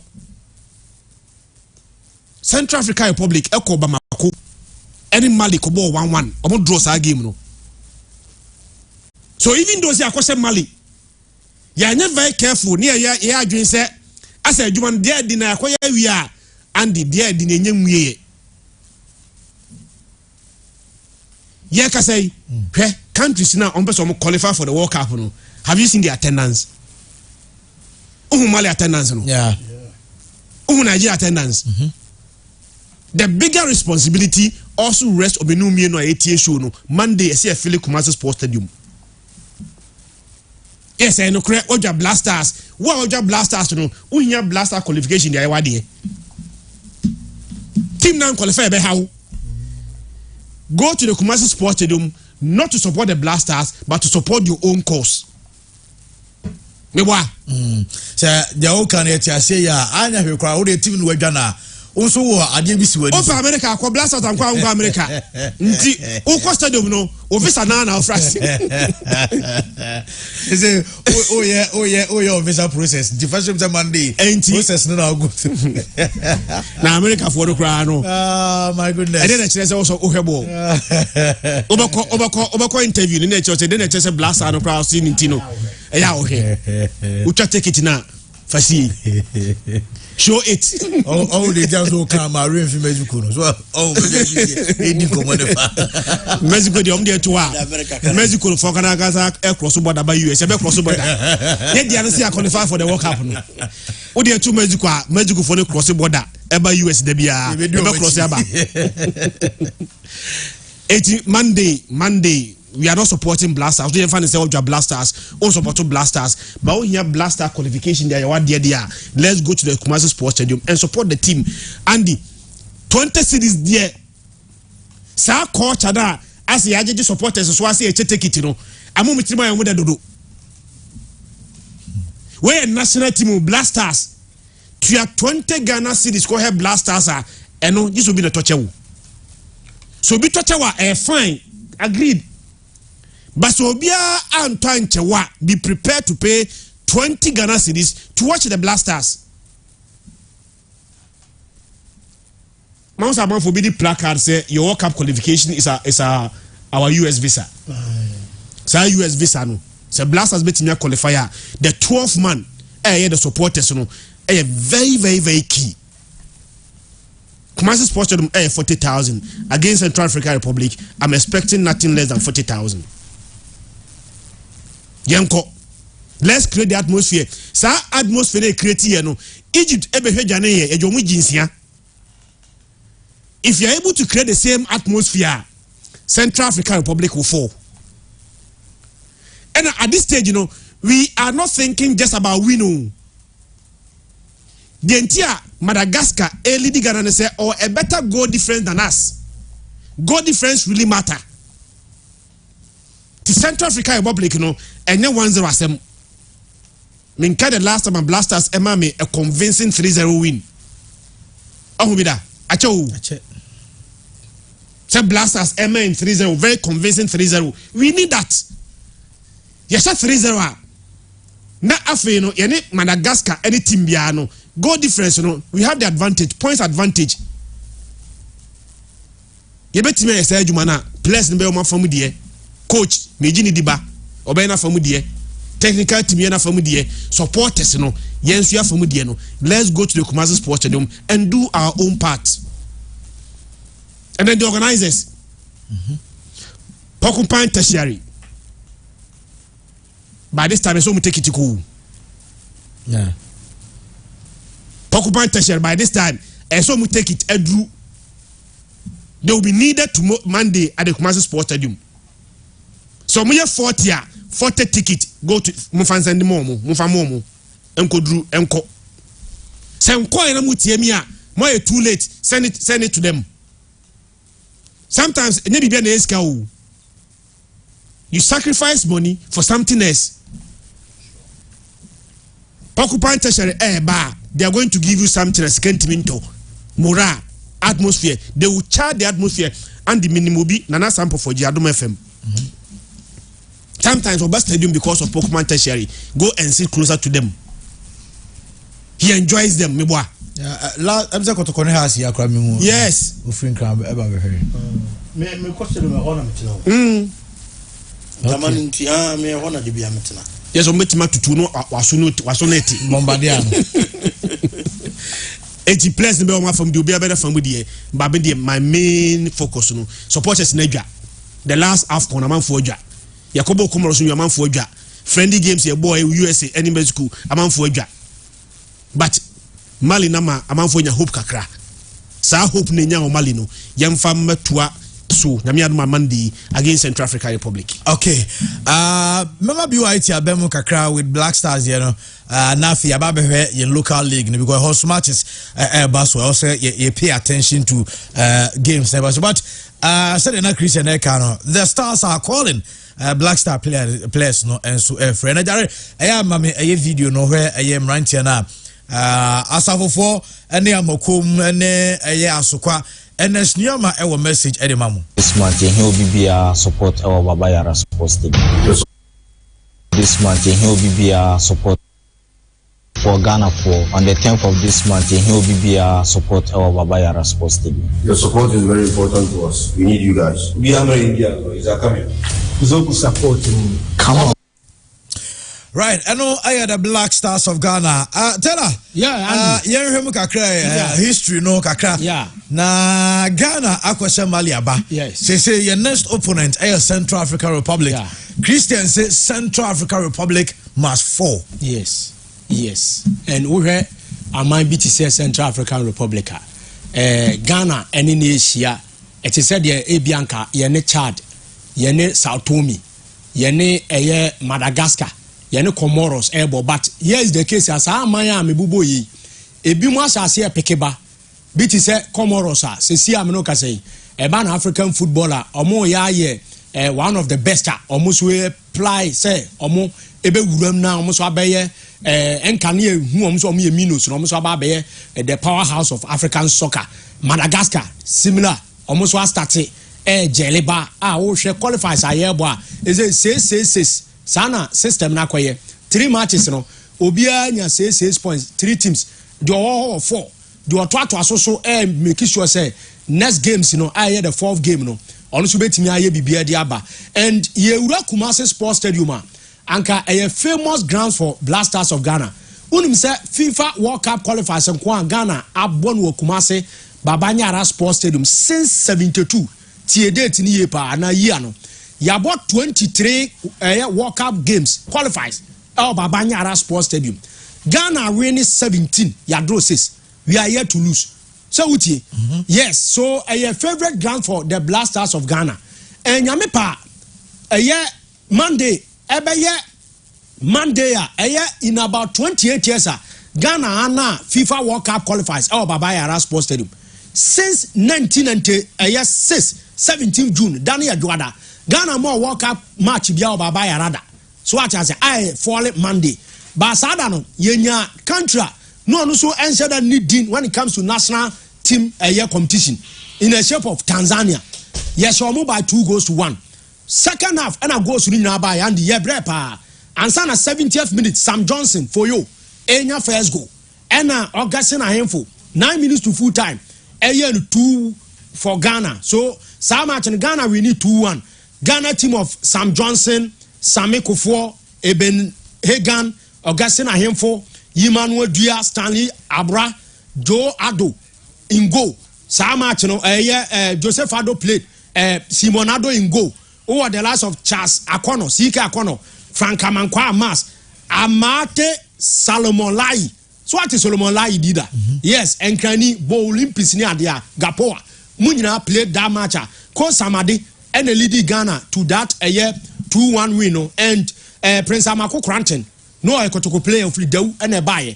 And so enya a minute, our game near you Wobek, Eba Beyi, Ebenezer Hagan, Munina. Enya sa match ne feeling so ye hwe say Ghana betimi enya sa nod no akọ FIFA World Cup no and World Cup na mahu sa mo bobo aman ni bi anyhow omo table ne tie ne ade unim say out of 22 World Cup editions no Africa countries akọ 13 and the most successful country oman ni dey Cameroon and Cameroon sha say okọ 82 Cameroon sa akọ 1990 94, 98, 2002, 2010, almost 2014, and the last edition. Our best was 1990, and I might be to say Morocco, our 4th, our the most successful country, our Africa, when it comes to FIFA World Cup. So what you may and your positioner, expect African country be also bedru order. Nanka Senegal, Cameroon, Ghana, they were more for him or quarter finals. Wako 6, and 6, Nigeria so 6. And Tunisia says the next Ghana. So Ghana hope say onu Algeria baako ebete ne yanko 4-4 apiece. So nyame pa Ghana timi qualifier. Algeria the first. Ye wese yeso ebenya the 5th node. Ni atimi ahwe na bia dachi ankoma bia no. Baby a Cameroon na drew 8 appearances no. Ghana enso atimi awura mu bi. Yenya Togo, DR Congo. Congo start say oye bibi. But Congo abre.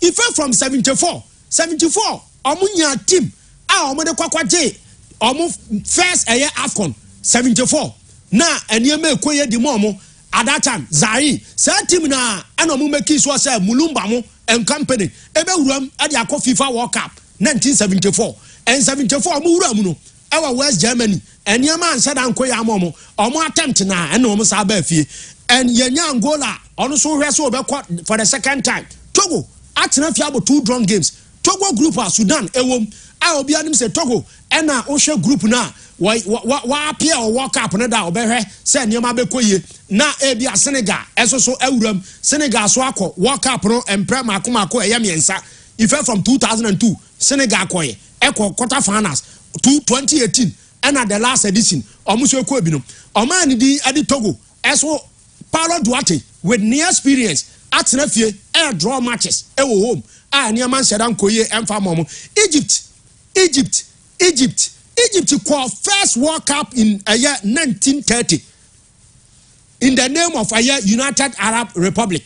No, be him say, tell my Egypt, and civilization in Yama, Asia Kokromono, Ebia Egypt, one of the best ever Africa, ever World Cup soil, and as a World Cup, a competition, but in African soil there, the champions. By Egypt, after 1930 World Cup no enshedanya niye the next edition mesa kwaye take you year about 60 years 1990 and almost akọ biem after 1990 and 2018 omo sa akoye and the last edition Egypt sa me say and omo nyina so hwe say eniema betima akoye e dia mamunti World Cup qualifiers no afi we ya hwe ya ye benya debutanta e bia wono so ekobi wo hwe Ghana group no kra na ye za Comoros mu nyina hwe say e bia Ghana nkwa ombeko Somali kwa onko bi da so Madagascar kwa onko bi da group no Ghana nkwa na awura mu bi da and ohwe other groups so a amani bi asase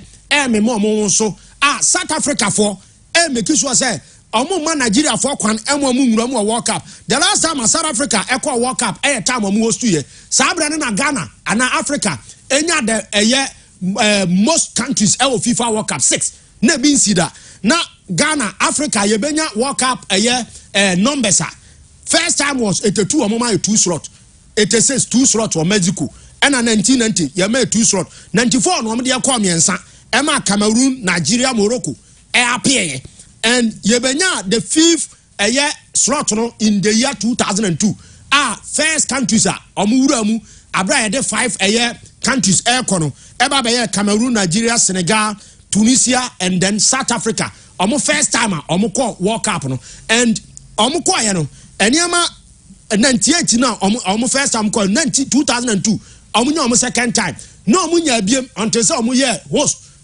nation no so automatically no ye ma omo ebeka ho me nya 6 slot South Africa started akwakonya draw say o hwe say ne matches na aka no say ye fia obehye okwa away at least obenya point and so the hwe say South Africa am missing for a year 20 almost 12 years nyame pa 2026 na say increase to 16 years no e bi obehwe say ono so be apenti competition no mu ayedin nyame pa next year after a year last round of games yeah body are close 2024 no ye be say sa round no the 5th round no ye be hu the speeder other countries no e be say o mo de be ko almost no and I say anytime bia no se o be hu am bi so am be qualify World Cup na ye careful sana on eduru say ya bo week 6 7 8 see about 10 matches groups ni bi wa am so 6 e bia 5 nti omu say no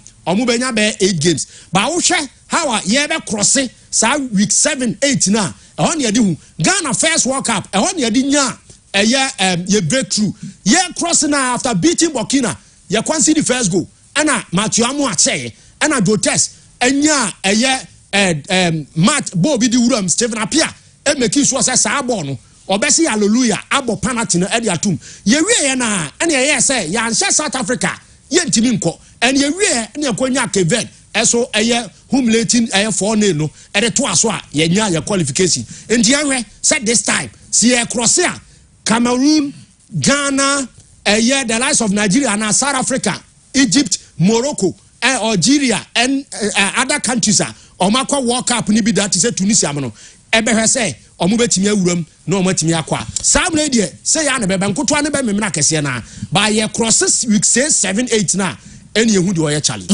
Matevera as bright what tela eno atene kan ye nto aso ne mfa de other stories emra yem say Ghana Premier League matches enso e koso na bigi tie we ma Elvis Opokusi Academy bofu na bofu e wo 2 league games on bebo eno mo MTN FA final bebo but Elvis Opokusi empelfon de omo kabi omo ntua league matches bi yenu na aka na be asem even the MTN FA final ahwe omo nko because to man fa cannot my idea league no two matches like Ghana FA Cup obi enu omo kwa akobo asemo okay eno na nche nyame aduma enne the Ghana Premier League Kumasi Asante Kotoko team no Tamale omoni RTU Asia kan enne Sanso ena nyame aduma enne krona na Accra Lions ene Dreams FC subesi aka nyame aduma ochina games aka ne beto aso Bibiani Gold Stars ene Mediama Sporting Club Heart of Lions ene Legon Cities Heart of Folk ene Accra Great Olympics Adriana FC ene Inswatreman ene Nations ene Sobebo Bechem United Karela ene FC Samatex ene afi Bofu Akwatano ene Brukum Chelsea games na eba so na say Samatex o Magic League na da ase ono ena achesa akwa bibie ho se wofa at the free me free say kra the 10th position akodoko at 10 or 43 points. Bibiani Gold Star said at 11, 43 points. Dream Serves at 12, 42 points. How to Folk at 13, 41 points. How to Fly on said at 14, 41 points. Great Olympus at 15, 40 points.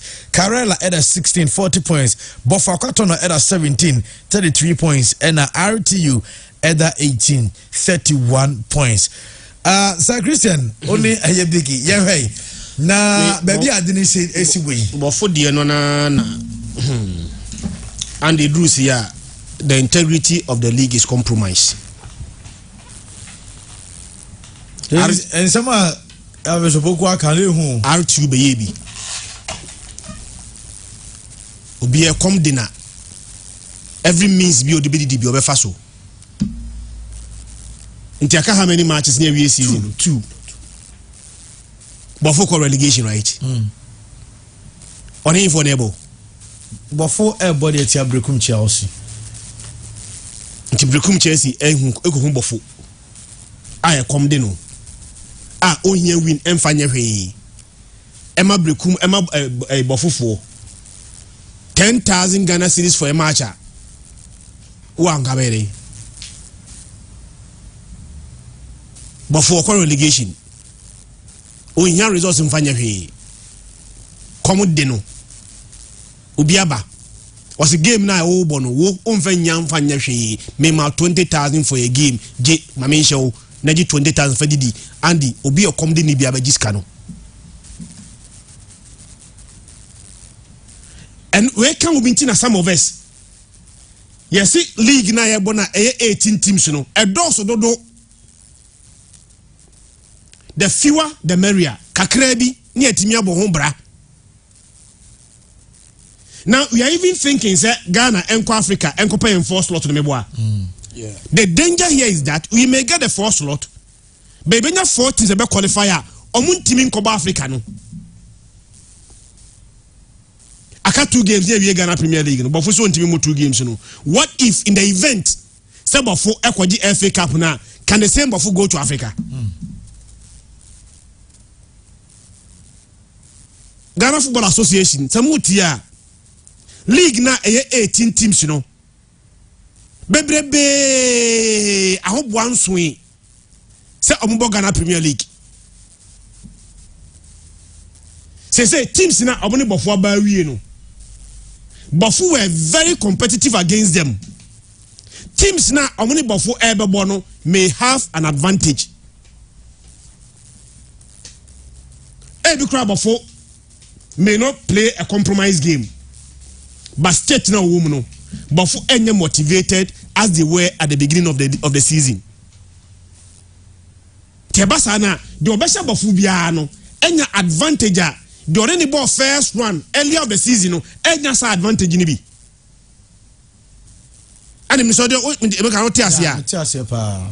Ye kasa say but for crown may not if decides okay want to be very competitive. Yeah more any compromise game bia we are professional club.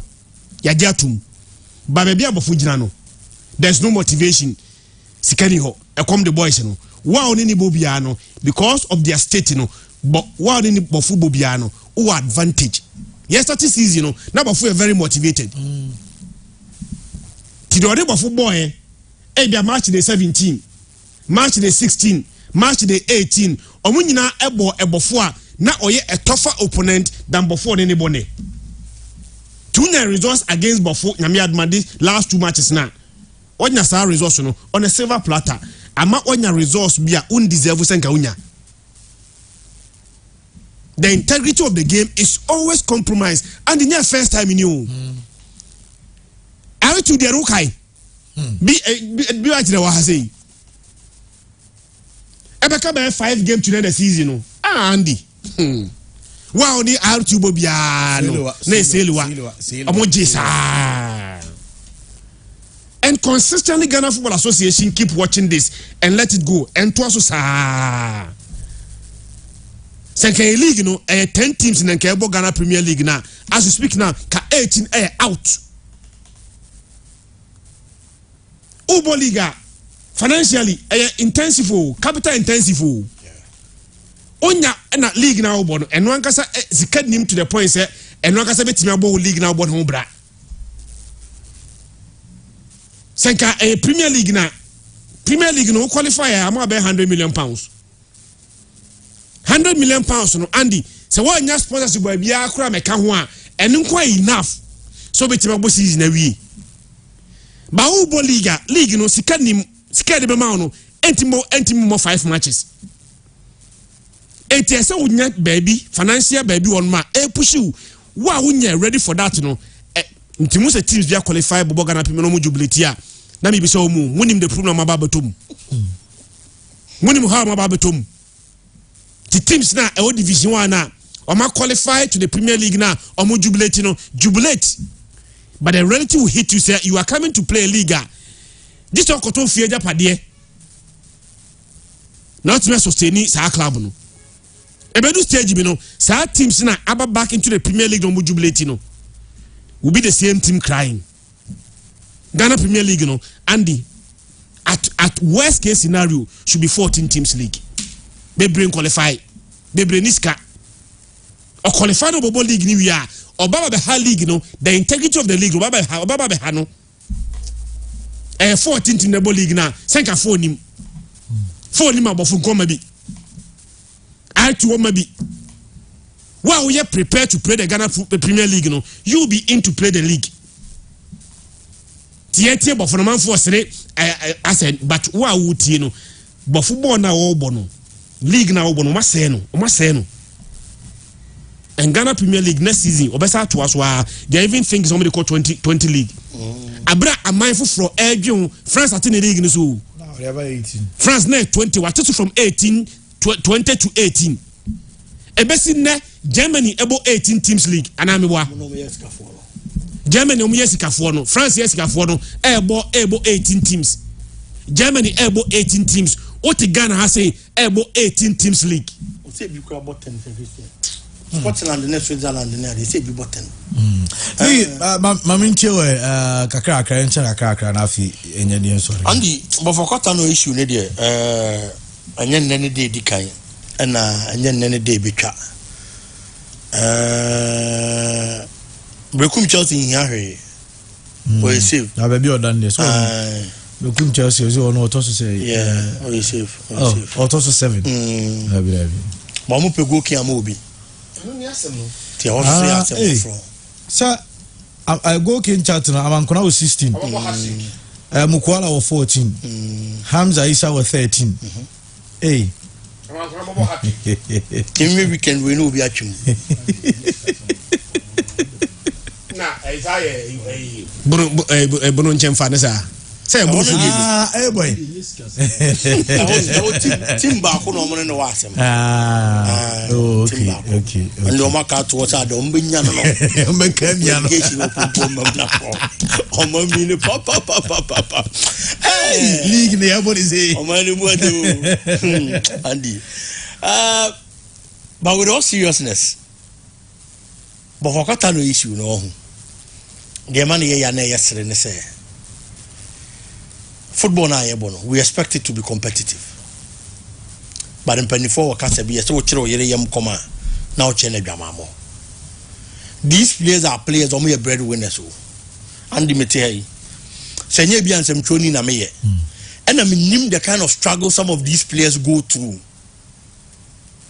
and they be a players be a oben omo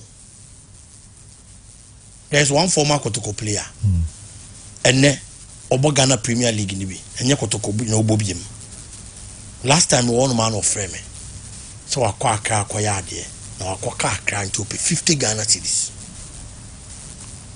a Ghana Premier League player ope 50 Ghana cedis you crowd bisa asa crowd here understandable bibiga ebisa darling Paul player no obo as good na player no as good catch the darling Paul say omo wie season no na omo be Kumasi darling Paul a man 20 Ghana cedis a ontimi makumase me ho metie ko ni bi 20 cedis about a Premier League club for Ashanti Gold, one of the biggest club in our league.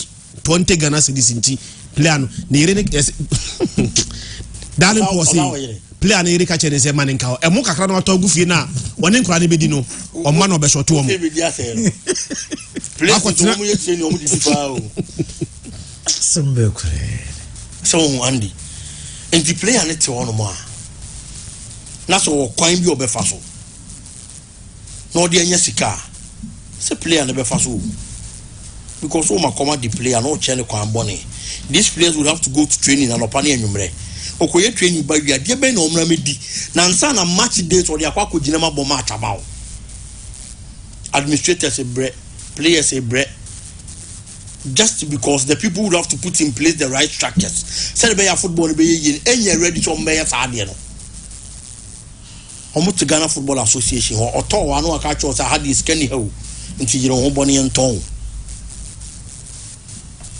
etonu ni team na onu ne ye Ghana football ni mu no waka cho say sikanim yire ho bo onu ne hono no nton enko agboche wa nko agboche na onya kotoko ne house kwali to be okay ebra boys ne nam mu no ejiso obi frɛ no so me pese me no fix match na me mouse ka say ya me nka say ya de papa o there are people that no matter ekatua obetua no say ne your foreign based players say England ne ade ya che omo of match fixing ne bet ne ade it will be on fa woni sika obetua ne ka still obeye sa ade no eno ne dan chen but obi won ma e na hu ye ne bra wonam ne be ma na ye enne ma na kwa akoye sa ade no eno na ye ka ho asem se muntua mrante ne ka yie na nka nyi anu ni mfamfi wo na so nte ne bo fa kwata no players na shia said next 2 matches no so musika ma omo konkobo including the FA Cup final game an FA Cup final last na meka say metiwe me hwe Burundi for league da but all the all pass me o TV na me chinchi me TV na ma hu akoto channel bi na de na omo yi Burundi FA Cup final and omo yi a me hwe omo league da o but once it's an FA Cup final me say there be are 2 best teams for the season and akwa share at least me no man say the omo football here then etitie into once it's a final e be twi nipa ba ko mienu bi aba and then start times here ken though I thought omo coverage nya papa ne ade but it's still an international idea nipa wa ma no ni nyina nya bi hwe na the date for the FA Cup final aso timba kwa ko gina park so ba ko amba aden also no the omo because we niska na ankofo te hu all over the world. What message and signal are we sending to the rest of the world about our football here in Ghana? Competition the winner representation will CAF interclub competition. So even the semi-final game now was something for be come normal part of churches can be and son about for quarter now even with that on the do final. Yes, and on the Coco do finals. The likely events about for quarter now FA Cup. Are they prepared to go to WWE? Into a Tiha Yesu, Yamunyere home, and the 4 slot no, Yankoji 4 slot in the Beji 4 slot no, 2 may not even have the capacity to go. I want to go. Before na Yesu as Yakope for no, Yakope no way. But big when you now to the Yan say, Sa place we are a comedy omo for Katano. Makoto Kontono, Hasen Tono, Nintani Kay, Ombano se bidin simu. A pound to his radio station be abete. Has to folk players are a common nemo. And then, yes, I'm sure Olympics are $1,000, 150 million. She 1 game naji. Sa players no so are now more teams that are now. Na come do omono. Aba has to folk a yetu omuka yeno. Chila tamana come do no boboni. Anya mama. Nwanwa. Tam na no si aka o club na come de na entua ne ka no. No yire ne hobo. Kakra no any opportunity no be see akan kotoko house to folk na from bear 500 Ghana cedis a month no a jump here to bear 3,000 4,000 Ghana cedis a month or babaji 4,000 Ghana cedis in the year on him so we ni heaven or drew no I realize boron sa yire no homo I don't know how to folk do this position then the scores are don't yet do for captain. Yeah, Michael Ampadu a bad player. Kofi Abesima no one of the best defenders in the Ghana Premier League. Then Kofi Abesima all of a sudden to us folk abe a bad player. Abesima bo no ball betemi. Ti Abesima no nie. No. Hey, ene saa players na no musia kan other clubs na no mo yade no yakofa mba House of Folk no saa players in the House of Folk equal relegation. So how do we strike the balance? A community no mo yiro mo ma na se e community no mo yiro mo bo sikaba na ho maso ni gye lifestyle na omu sia kan other club no omu nye used to it no suddenly becomes their part of their lives. And the man club administrator be catch one club administrator ya beto ni player ngandi kotoko ababa beto no ni player and o di player na ebre Kumasi Asante Kotoko oba no be hu ba bia player na ikoda no and o free club administrator na o de ni be see ne so no e wo Kotoko and o ka che ni say na players ni say na mo ye o mo ha player de yenye ne sa o player do te se krama o ma kom de na no ka Sebi. Yes. What is sebi player do te se krama o ma kom de na no ka na mo ti ju o mo so do nti do mo ba ha o mo ntimi mo no a club administrator and a catcher in your club administrator. Ah, what only player or the player na Ibreno? Andy, and then Rotamale United. I think you but the game looks difficult. Kumasi Asante Kotoko Northern Regional in recent times on share. Say out you, a Kaelo, say a Hwayo. A difficulty Kumasi Asante Kotoko be kwa. In matches like this, or you're a footballer now you're a coach, you already know what is at stake. Kumasi Asante Kotoko knows what is at stake. What she had to focus women away this season. But the baby season ni now women away now share now the Kumasi Asante Kotoko relegation now. Women away now share and fast will be any show. It's a game no and Branty ni make sure. Some be kwa compare results na makotoko. E bia na Rotamale United to try no nkoto egu eye bucket mu. Ono a wontimi mpie. But ontutu upi ono to be so mu no atwe de watom. That is another problem akotoko betimi afeti. They shouldn't make it look like say eye dan Kumasi Asante Kotoko for the 3 maximum points. There be eye very difficult. Very difficult. It's omonya careful. Game no mo kwa bonne no. Enye that easy. Game no enye that easy. They have to be extremely careful in this situation. And the Kotoko Mranti no enkonkoje results and family boboko no. Enye obi ene baba be chiro mo se munkoyewe there be. They have to get the results. Omo coach prosper na atogum.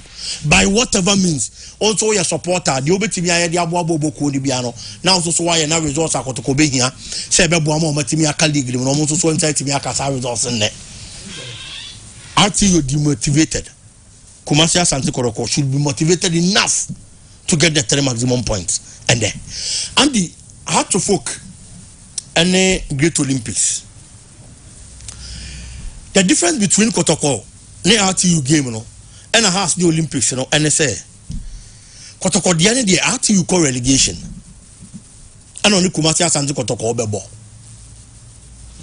do Kotoko no ma wonche e no kre but Heart of Folk the no Olympics yankoi Heart ni yankoi but omo mienu obi a prete obekam because omo mienu no wa wo be di agro no obekọ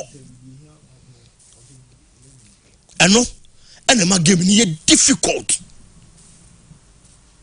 Oh, yeah, no, if you want my BY to how many so buying. And since 2021 has intimate Olympics will league him that.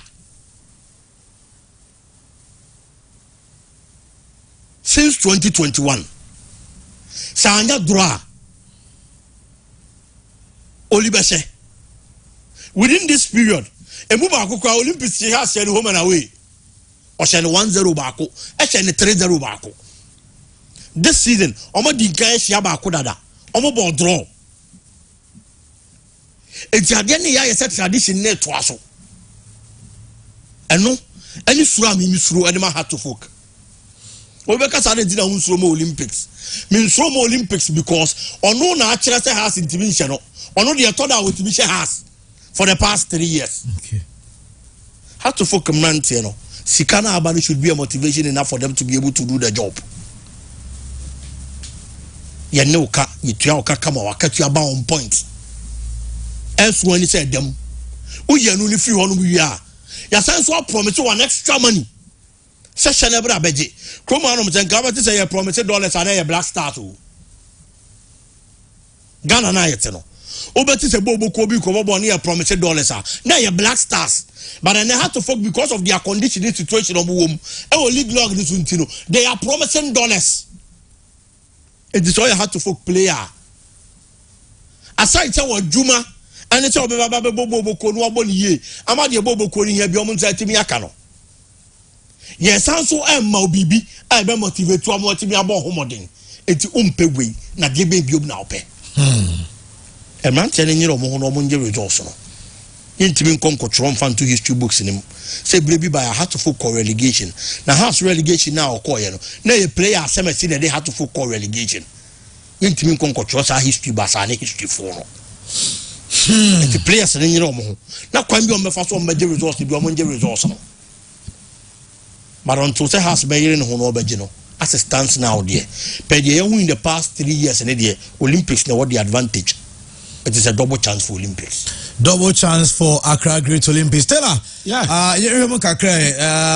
Great Olympics had to folk Accra Sports Stadium. Yeah, Kotoko the end there and say Aqua to say say out to mum nese Kotokwa. A bema news na ba be say last match against Bofu Akwata no say BCSC. But Bofu to beat Kotoko in Kumasi no. The last time I was here Bofu share Kotoko say krum 77.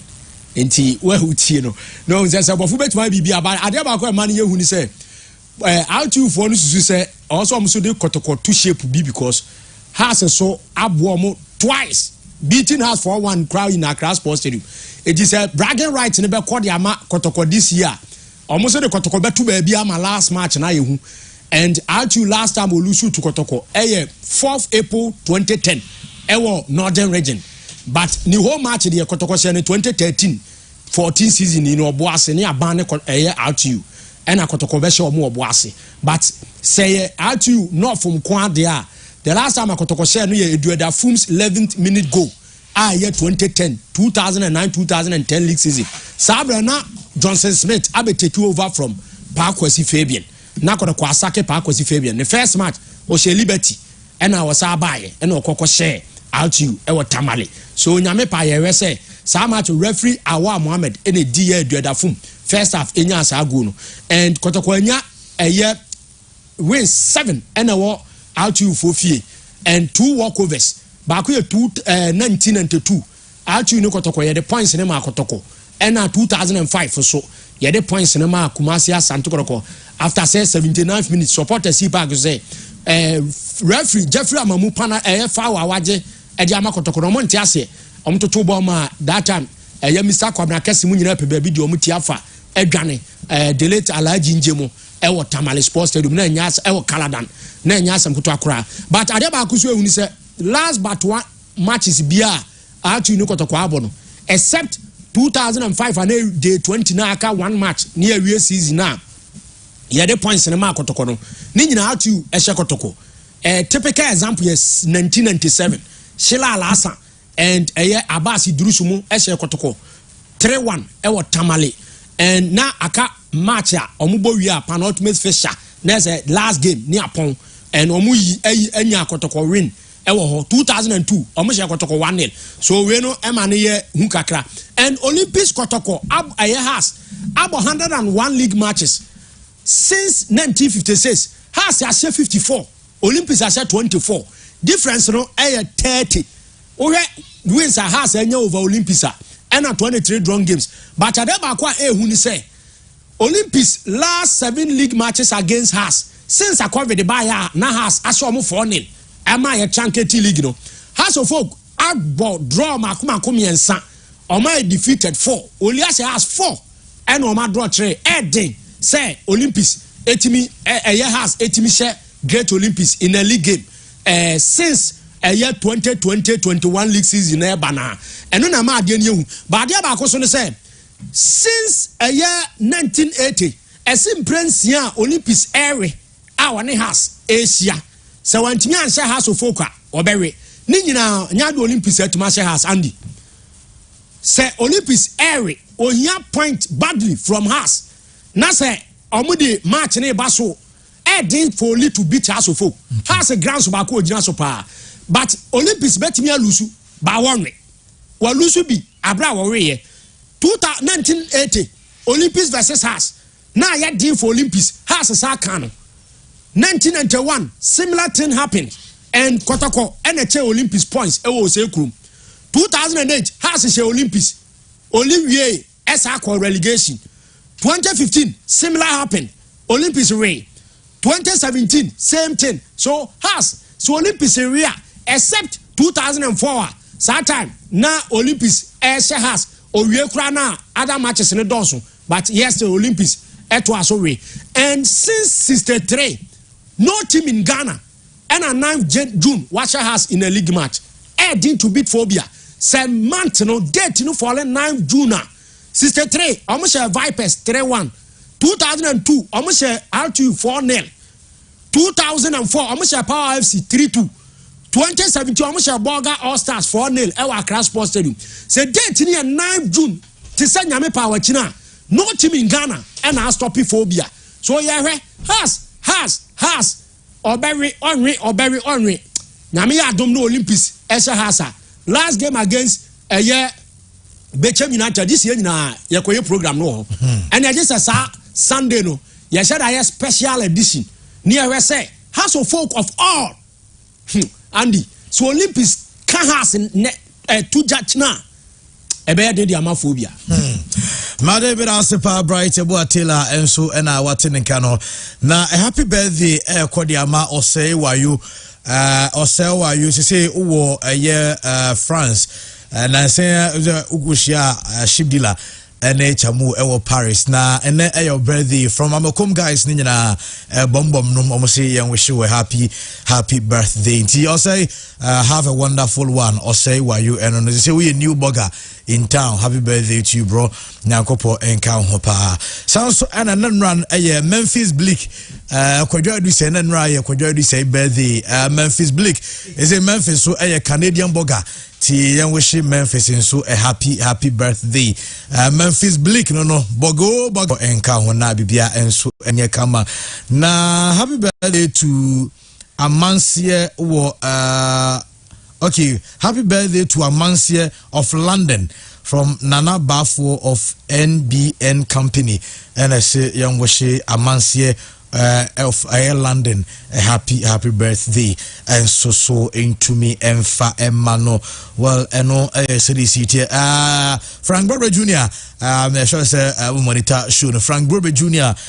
Hineba do to Kwame Meme the CEO Shamonom Kofi Kobinom guys nyina DJ munyina wa Gomez munyina mo monitor show no ye mfanchia ensusu entimi emfamamo enne anopei once again Memphis Bleak kwadwa do say Memphis Bleak say Amakom Memphis Bleak say kwadwo burger Canadian burger na kwadwo enen your birthday happy belated birthday from chairman BKB from Ohineba free dakwa from myself Bom DJ Game guys ni nyina Amakom guys ni nyina kwadwo do say strong guys say Amakom kwadwo do say yemu azo akotena Canada obon bra Canada kwadwo happy birthday and so enko entumi emfa emma na perfect print I was called behind TV3 any akoma fman I say print will chroma say the DTF machine the printing no say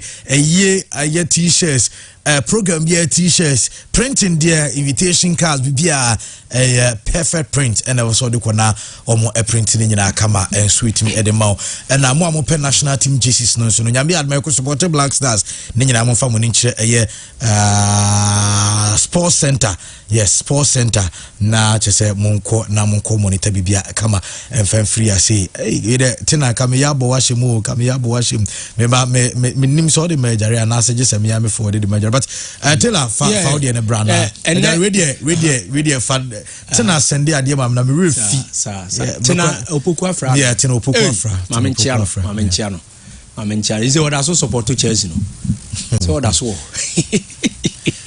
mame we say ababa we friend Owusu Gladys happy birthday Usia Gladys ewo abofo na we through manager Muniru no oyebo hu ni ona manager MC ne manager no nti Usia Gladys awo abofo yama wa wodapa happy birthday enko emfa emma ena afi so no Mrs Sandra was say ene birthday Mrs Sandra was say sister of Revaru Ewa Gideon me ankasa madamfo awo boshen nene or say a new bas and or say we school Adventist senior high school any birthday or juma we teacher ni new edibiase enti Sandra happy birthday to you now referee Julia Tapia ne ba birthday okay ne ba junior your friend Julian Kojo Attila and then when you're 4 years you have any junior now and this was say hey ref never no school Benson school system and then birthday nti omo odwo so nti Madam Juliet your police officer FIFA referee Ghana Premier League ni ade de anya asem kotoa ne ba birthday na one blow so say Cynthia we afa ye boa and then birthday or asafo or ton printing materials asafo nti Cynthia we afa ye boa one blow Samuel Sterling or Wamakumsi and show a happy birthday. Happy birthday to Prophet Atajebi. Prophet Atajebi, a head pastor, House of Jacob, Chapel International, a crew from Kumasi. Na Tinopoko Frase, a Nesofo Pano, no, Ti Yangushi, a prophet. Atajebi a happy birthday and so and Prophet happy birthday media na or say Prophet a birthday no sanso program bia or Saturday baso no my testimony and praise 2024 baso the den pa ntino no already pa omomu wo so bia enya asem keto akra Ernest Opoku Junior PCSta Obapa Christy Noble Nketia mu nyina wo so baso ewo House of Jacob International crew from Tafunsha Road na so na dwumedi na eba so ntino nyame aduma obi amra na mo mehwese de bisia ko nyame aduma kosia de ya ochana 4 p.m. near the asheshe so kama na tickets no single 30 Ghana cedis double 50 Ghana cedis na VIP 80 Ghana cedis nti yenhye ne so na afi no yenkohwe na bibia enso entumi enye kam DJ Abesi so say yenhye amanse of London happy birthday na amanse enso birthday na every nana bafo of NBN company nti amanse of London happy birthday to you. Okay. Well, yeah, the Jumadi Nina is Yami Aduma, Yabesan Saba on Monday, near the Diakena and so at me to. I said, we be asked to send Omeki time, so we to you should get Chabia a weekend. Ronsi na make sure to be a bit may come on Monday. We will meet again on the same station. Have a wonderful weekend. Good afternoon.